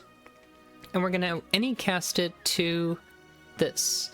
So when I made this, it was an any type. It's supposed to address any situation where I have custom types and I don't want to have to create all these custom macros for all these types. So instead we just have an any type. That's what this macro even does in the first place. So we have to anycast anything that uses that any macro, like so. After that, we can then check, okay, if flag is expired, which means there's no valid pointer in it, or if it's not expired, then we have to create our temporary shared pointer and check if it's dead or not. And that's that. MIDI parsing sounds cool. I think a team I worked with used MIDIs to place notes for gameplay. Yeah, I had a similar issue, or a similar desire, where it was supposed to be like a game jam idea. I was originally going to use it for a game jam, but it turned out to be more of a experiment anyway on my part, because I ended up having a lot of problems with the MIDI file parser. I didn't realize how complicated it was. God. But it was satisfying to hear the dings and bells and whistles at the end of it all. So yes, this should fix and address that issue. So I'm just gonna go ahead and build this and run it. It should just take a minute because all we did was change this. It shouldn't take very long at all. And we will try it. Also, I think I have the game's background music still on, so I'm gonna have to turn that down once the game starts. Speaking of background music, today we're going to add the Chapter 4 stage music into the game officially, because it's not in yet, and I would like it to be as I work on the Chapter 4 stages. And I guess we can listen to it. It's kind of fun. The music composer for this game is actually one of the rhythm game players I met here where I live. So he's actually local, and we work together. So that's awesome. He was actually the composer for another game that I was following for a while called Swap at Showdown. So I knew him before he knew me. Small world. It's kind of cool. Oh, I need my controller. I think it's on that desk. Hold on, I'll go get it. There. So, controller. Just trying to play this game with nails on a keyboard is nigh impossible. Alright. So, no crashes. There's the flag. Now the key is when another flag gets placed. That is the real test, because it's gonna produce on another pointer, so there we go. Places another flag. So that's the simpler solution. That should have been done earlier, was we have a weak pointer to it instead. That way we'd have no memory corruption, and we're still pointing to that flag, and only when every other flag is dead. So that's the first issue addressed. We use weak pointers instead.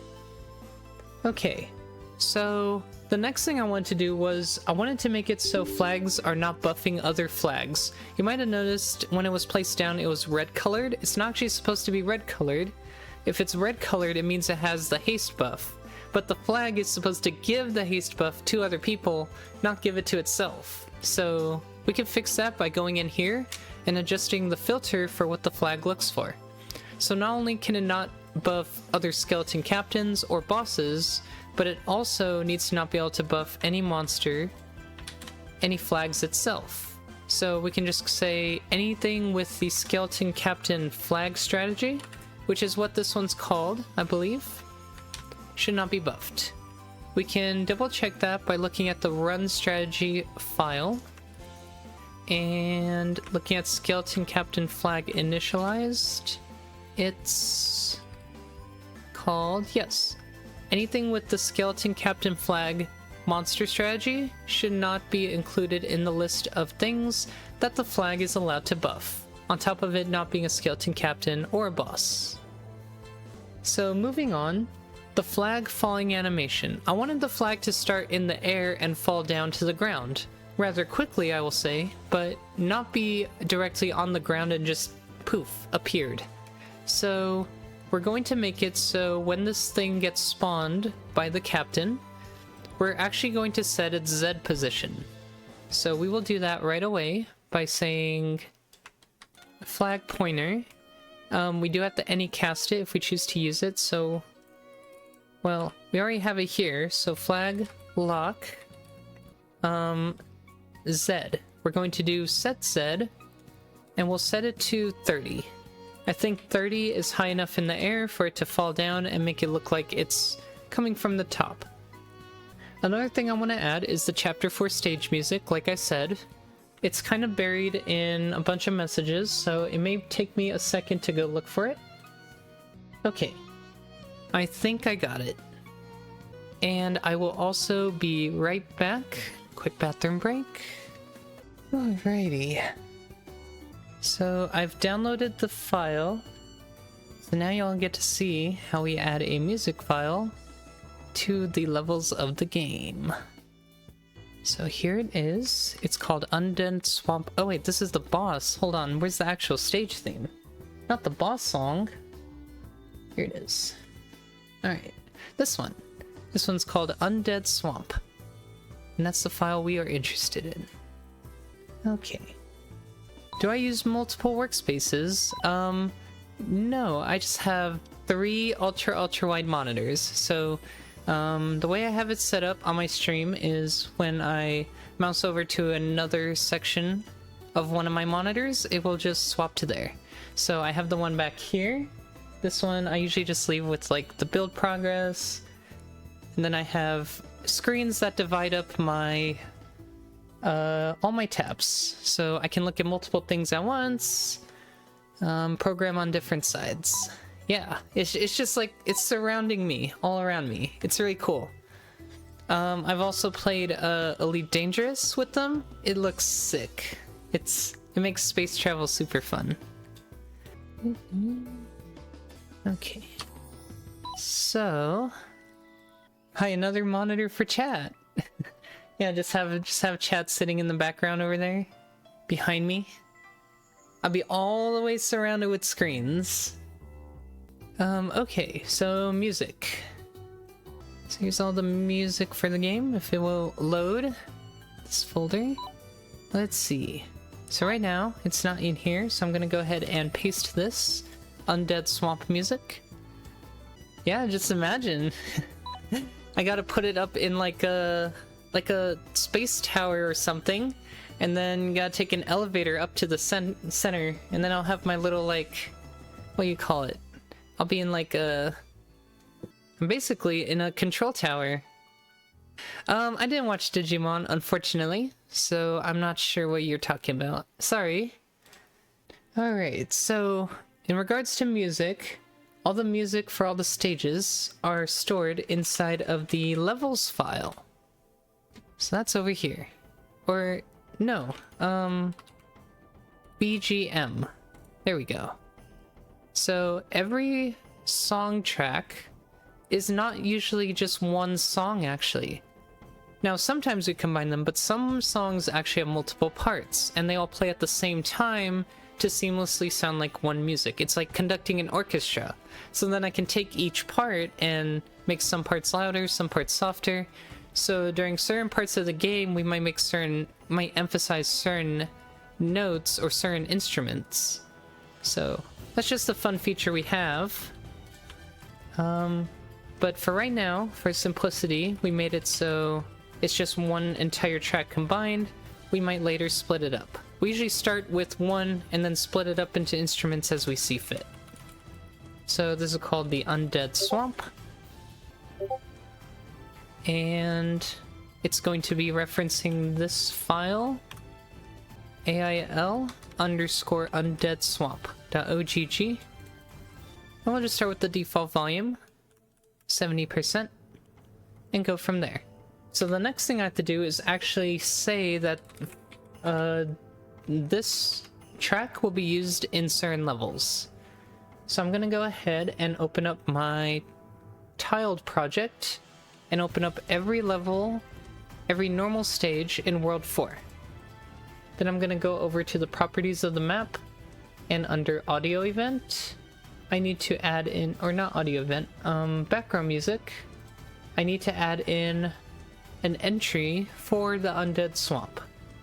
So I'm gonna go to the custom types editor, go to BGM, and I'm just gonna add in undead_swamp, which is the key I used when I was creating it in the BGM file. So now that it's an option, I can go back here to background music and just go ahead and select it as the stage music for this stage. And I can do the same for the rest of the levels. So 4-2, Undead Swamp, 4-3, Undead Swamp, and so on and so forth. A lot of these things we tried to keep as simple as possible. Naturally, when designing the game, I don't want there to be any processes that I can keep simple. I want to keep simple. There should be no, what do you call it? Let me close all the tabs because this is slowing down a lot. There should be as little, what would you call it? Friction as possible when doing something. if I find any process of trying to create a level or trying to add a monster or anything, or even programming like AI to be too difficult, I have to figure out a solution to make it easier, because I have to do this a lot. So I have to add new things all the time. It can't be hard to add one little thing every time to add. Like, you would think, how hard is it to add music to a level? It's like, it shouldn't be that hard, right? Of course, folks don't know what the behind the scenes code looks like for any game, so they can't just simply be like, oh, it should be easy to just change this one, change the cooldown of this ability from 10 seconds to 5 seconds. Well, for the developer, it's like, okay, where is that data located? How do I find it? Are there any bugs if I change it? Is it going to cause problems, right? From the development side of things, things get trickier. Okay, I'm gonna pause the background music, because I'm going to enable the background music for my game for a minute. Just take a quick listen.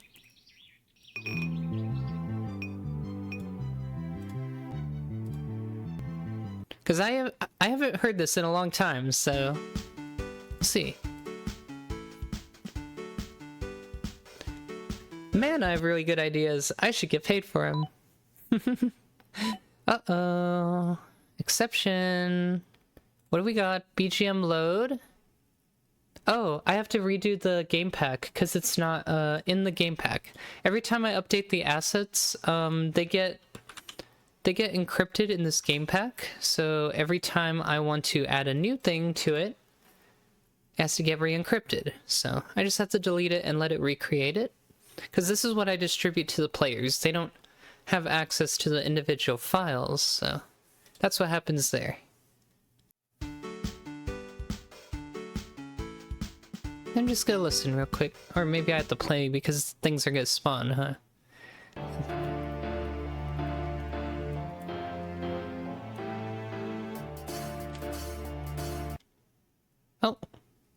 Oh.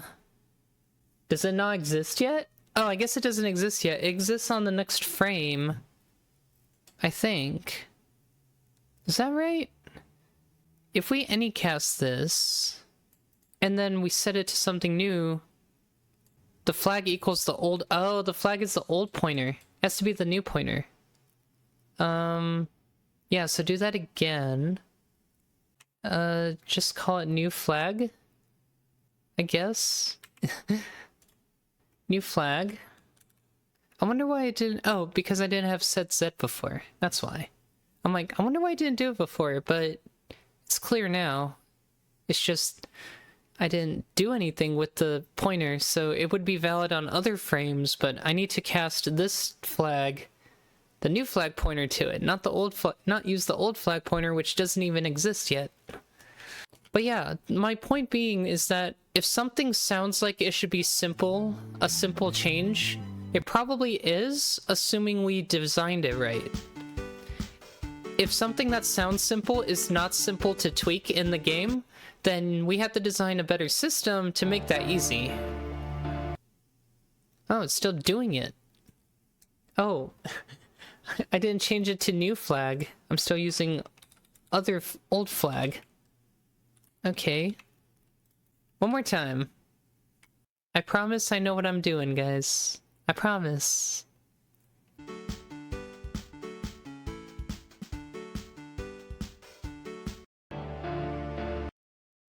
Hello? Okay, it's still not working. What? That's insane. Alright, hold on. So this weak pointer doesn't actually exist yet? Okay, let me think. So spawn monster puts in monsters to be spawned and makes a shared pointer to a monster that exists, but the weak pointer doesn't get set until after? Maybe that's the issue. Let me go look at this, because I think that is the case. Hey, I've got a question. I basically learned JavaScript and TypeScript, and I'm about to learn C++. Do you have any tips? Yes. The first tip is go and learn from this website called learncpp.com, if you weren't already planning to do so, because this website gives you a lot of best practices when you're learning. And I really like that. Some of it is like, okay, if you know JavaScript and TypeScript, obviously like variable assignment and functions are not going to be new to you, but you have to see them in C++ to be like, oh, yeah, that makes sense. But it's going to talk a lot about it. It's like, think of this like a textbook, kind of.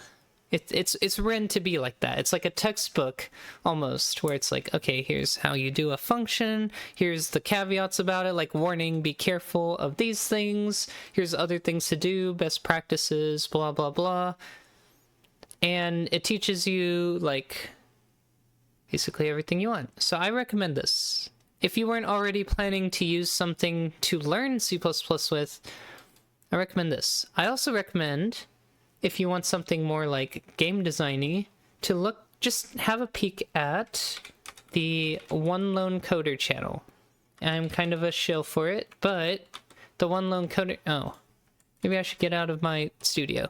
The One Lone Coder channel, this is a guy who made the OLC Pixel game engine, which is what I use for my game. But he has a lot of like programming videos, so if you want to learn and see C++, he's kind of got you covered in that regard too. Find other content creators too that might specialize in stuff you're interested in. You might not be interested in games. OLC Pixel Game Engine does lean a little more towards games, but also it's just a tool that's easy to build things on screen. Yes. Choose a problem that you are interested in learning. Like earlier today, I was running into an issue with my girlfriend and I playing an Archipelago multi-world game randomizer, and our save file did not save, but we had the logs of everything we did, so we were able to parse that log to restore the game to its original state. So find interesting problems like that to solve to help you along the way too. Gives you like practice problems, I guess, that you are interested. Have ideas for, oh, I want to eventually be able to build X or Y. Since you have JavaScript experience already, you already know like, oh, with programming, this is what's possible, this is what I can do, and try to make equivalent versions of them in C++. See how far you can get, see where you get stuck. That's the things you have to research. Also for C++, if you need like a handy idea of what you can do, then CPP-Ref will tell you that. CPP reference is for like intermediate and advanced C++ programmers, in that it will tell you very specifically what the C++ language offers. Let's say, for example, you see a piece of code, like maybe I'm using it, and you're like, oh, what's standard format? You can search for standard format on cppreference.com, and it will go into detail about what are its constructors, how it works, where it comes from, what it's for, code examples of how to use standard format. Same with any other function in the C++ standard library. It will tell you all these things. So you might not use this yet because it's very, very technical, but this is good to have for the future.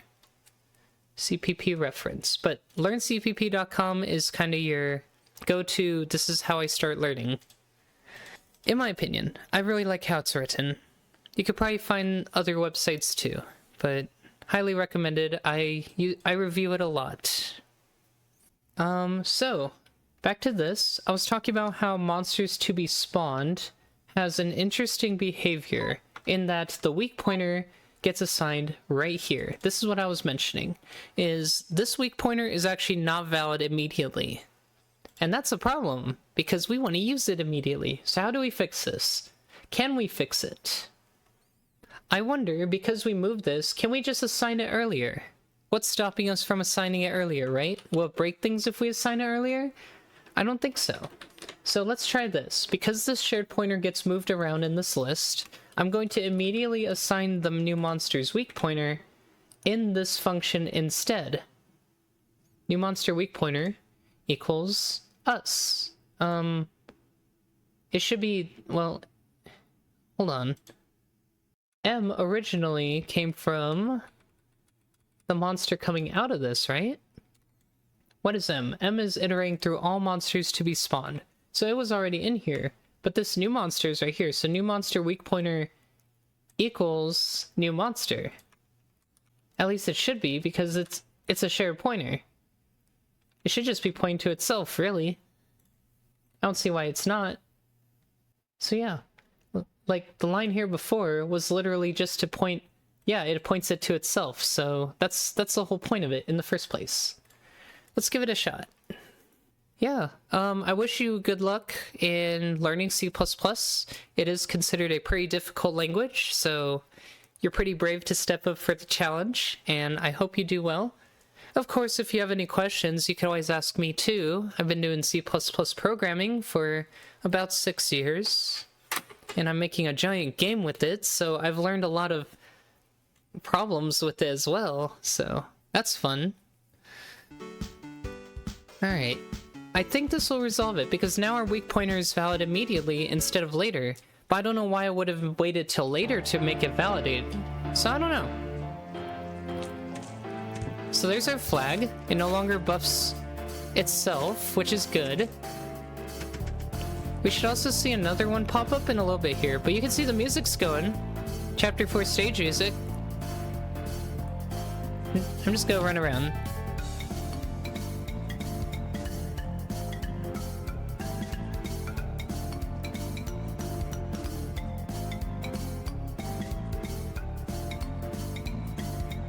You just imagine gameplay.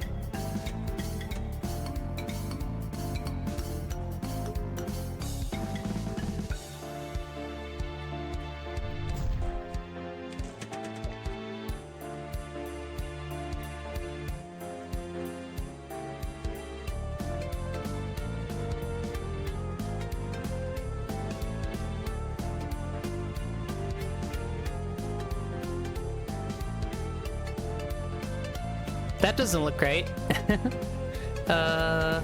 4-1?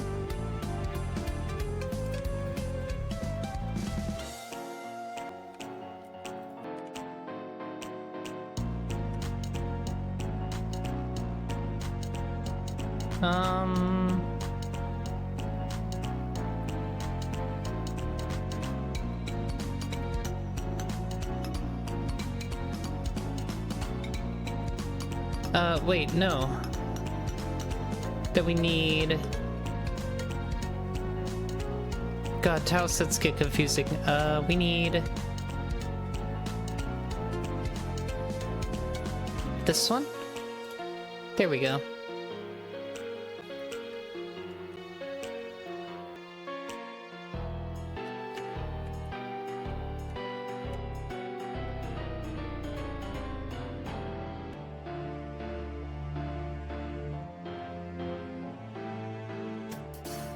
Sometimes I know small tiling errors because my my game designer, he usually is the one making these levels, so since he has to do so much, I think he just gets mapping fatigue and then like misses a tile or two every once in a while. It's kind of fun to spot them sometimes. But yeah, that's the music added to Chapter 4 stages because we needed that. So these are all done. This is what I had in store before I got to anything new today. So again, keeping a to-do list with everything you plan to work on is a good idea if you're going into a new day. And this project is very large, so it's important to keep track of that kind of stuff. So let's summarize everything we did in our Git staging here. So removed ability for flags to buff themselves, so that's no longer legal. Flag, okay, we didn't see how the flag fell from the sky. I kind of want to see that in real time, so we're gonna actually jump back in and we're gonna try and be next to one so we can watch it actually happen, because I didn't get to see it. Since the first monsters spawn off screen, we don't really get an opportunity to see that, so I'll keep both monsters alive so we can see it a second time. And hopefully it looks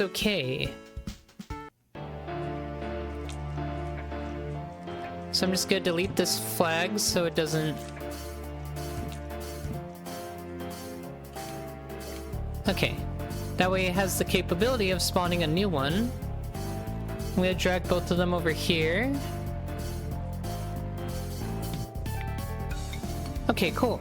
So we saw it kind of like float down a little bit, and that's kind of what I was going for. I think I want to put it a little higher.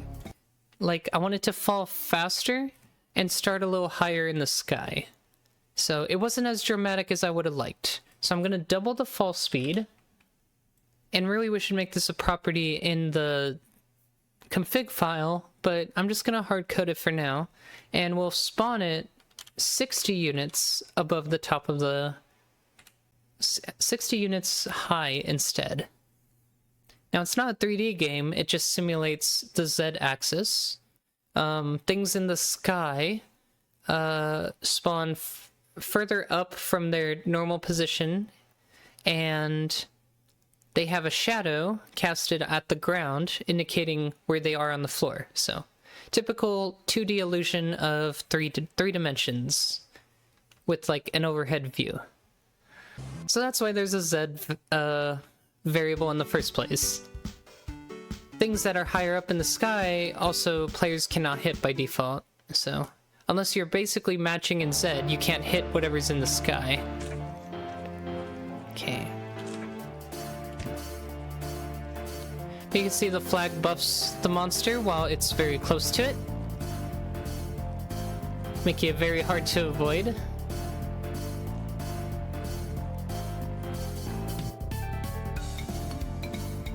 Okay, I didn't get to see that one, so I'll do it one more time.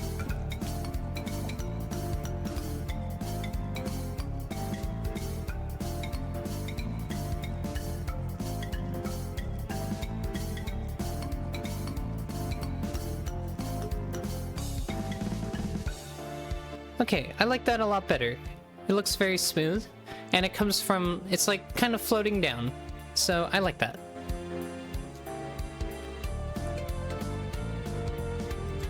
Also, the music's a bop. Kudos to my music composer. Okay. So, removed ability for flags to buff themselves. Flags spawn in the air and fall.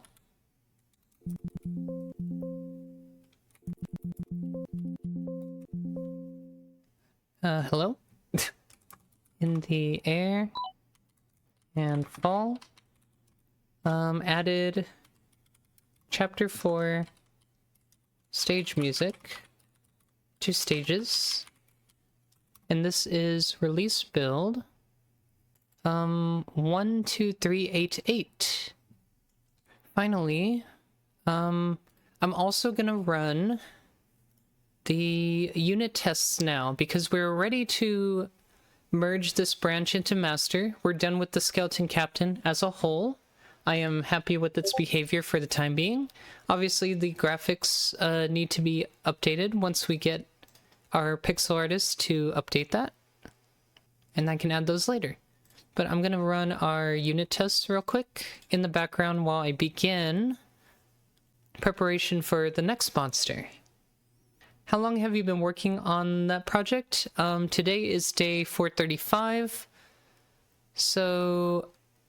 over the last 3-ish years, I've spent about a little over a year of that time doing development. So, yeah. About, you could say roughly every other day for the last 3 years. If we look back on commits, if I go to like the last page, yeah, these are from June 11th in 2023. Is when I started seriously committing source code to the game. So yeah. It's actually gonna approach, it's a little less than 3 years, but it's an estimate. It's very close. 2023, June 11th. Yeah, more or less. Okay, so what are we working on next? If we go back to our monster spec... That's the boss. That's not what we're looking for. Chapter 4. Monsters. Oh, you're over here. Okay. So the skeleton fire mage is our next monster of interest. So mage behaviors. They spawn with 0 mana. They recover 5 mana every second. Every second, they look up their ability list and cast an ability with a certain probability. The mage tries to move to an area that is 700 to 900 range away from the player and wanders around randomly in this area. If the mage is inside the effect area of a skeleton captain flag, it tries to stay there as long as the 700 to 900 range can be maintained. Ability casts have a higher priority than movement. So 2 abilities for the Fire Mage, Meteor and Firebolt. Meteor takes 1.5 seconds to cast, has a 300 range, deals 2 times attack, leaving a fire field for 4 seconds, dealing 30% of attack per second. So very similar to the Meteor of the Wizard. So we'll probably steal a lot of code from the player's Meteor. And finally, Firebolt, 1 second cast time, deals 100% attack on collision. Never would have thought it takes this long to code a game? Oh yeah, you'd be surprised. It's very deceiving. So the prototype or concept for the game, like the very first few builds where I could have a player moving around a monster and the ability to attack and like kill things, 2 weeks, which is fair. It's like get them moving around on a map, make a monster, make the player have some abilities, attack. 2 weeks. Where does the extra 3 years come from? Well, it's once you realize, oh, I have to intelligently connect player abilities. I have to add in items. I didn't think about the items, right? I have to add in a music system. I have to add in storylines, like a story system, basically a visual novel system in the game. I have to add in the ability to equip things. Equips change stats. How do they interact with the stats? How do I define the stats? Items, consumables. How do the consumables change my stats? How do they heal me? How do they hurt me?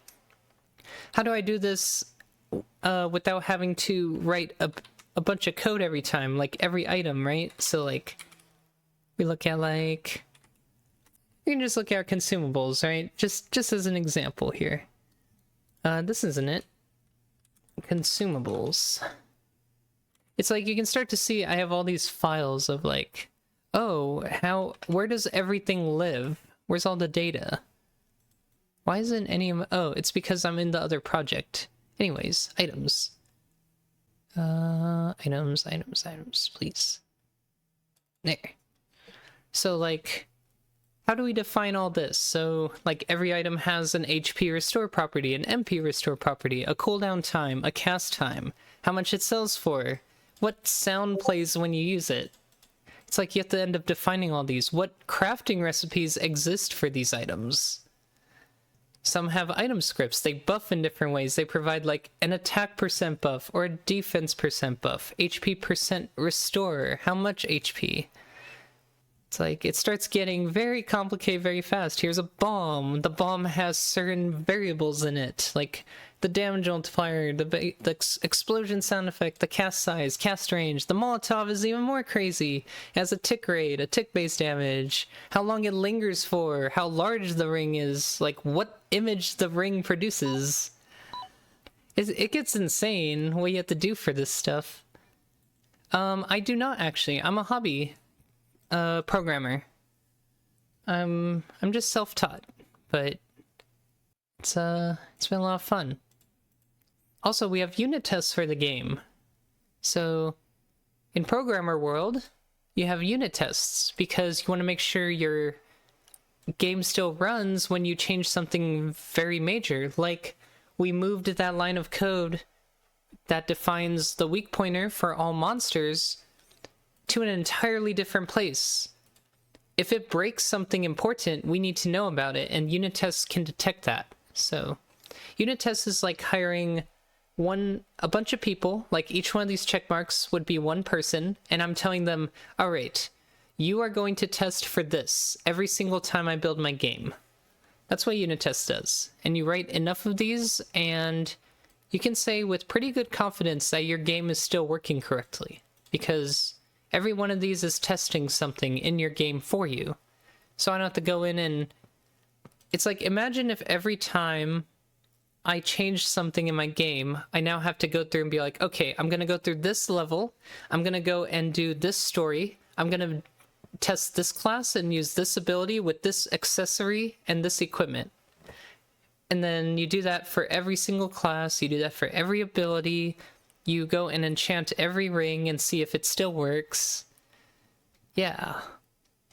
It costs some development time, but then it saves you a lot of development time later when, if one of these ends up being a red X, I could be like, oh, something's broken now. It was working before. Now I've caught a bug that I would have missed if I just submitted my code, and then later somebody playing my game is like, hey, this boss is broken. I'm like, why is the boss broken? I didn't do anything. And then I realize that I've, like, moved a piece of code that that boss needed. So, yeah. Game dev is fun. It is hard, but it is also very fun. So anyways, let's get a new branch for the Skeleton Fire Mage. Ready? I guess we can't do it quite yet. We can do it on the outside. Let's update the master branch, actually, because since I submitted this code, I need to do another pull request. We're going from Skeleton Captain into Master. So we're going to do that, and we're just going to get that started. Basically, I can't... Oh, we also have to merge with Master, which is fair. Auto-merged. And then we submit this. It makes sure the web build works. My game also runs on the web, so every time I submit a build, it tries to build the game for the web. And if that fails, then, well, we have to fix it for the web too, which is a whole nother can of worms. Because sometimes if something works on Windows but doesn't work on Linux or Mac or the web, then there's some inconsistent behavior with like how the compiler resolves. Usually it's undefined behavior. Undefined behavior is the concept of this code is normally not used for anything, and it can behave however it wants.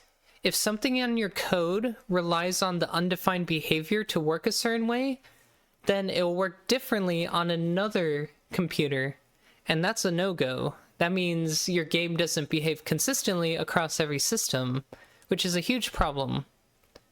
Programmer world is very, very complex with things like this. So you have to be very careful not to rely on or use undefined behaviors. And the C++ compilers, their specs are very strict about what is undefined behavior. It tells you exactly how you would trigger it and how to avoid it. That's actually what that site, Learn CPP, tries to teach you too. It's like, don't do this, this is undefined behavior, do this instead. Yeah. So, Skeleton Fire Mage. Let's get some placeholder graphics going. Oh, I might have to actually leave very soon. It's it's almost that time. But yeah, we can get this started. I think tests are almost finished. Yes. Alright, just the last few here, testing the player, making sure the player still works correctly. That is very important. I know we didn't do too much on my game specifically today, but we had to solve another little problem that arose for one reason or another, the Archipelago thing. So I'm glad we got that. It got a chance for others to see when, how, and what I do to create these little small projects I need whenever I run into a problem that can be solved using automation or programming. It can be, when you know how to program, it can be very helpful for problems like that that arise. Come on, Test Explorer, we're done. So what I'm going to do is I'm going to at least set up the branch for today, and then we'll get started next time. So Skeleton Fire Mage branch. And with the mages, they have a new mana mechanic. So we do get to implement a new mechanic for our game. Yay! It's a small one, and it's only for monsters, but we know we're going to be implementing a mana mechanic.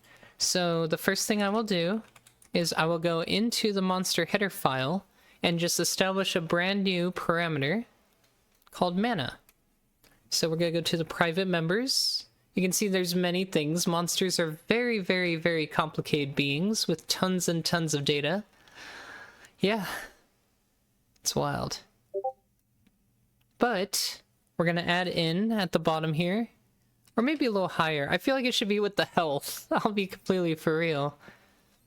And this isn't a struct, right? Yeah, it shouldn't be. There's no way it should be.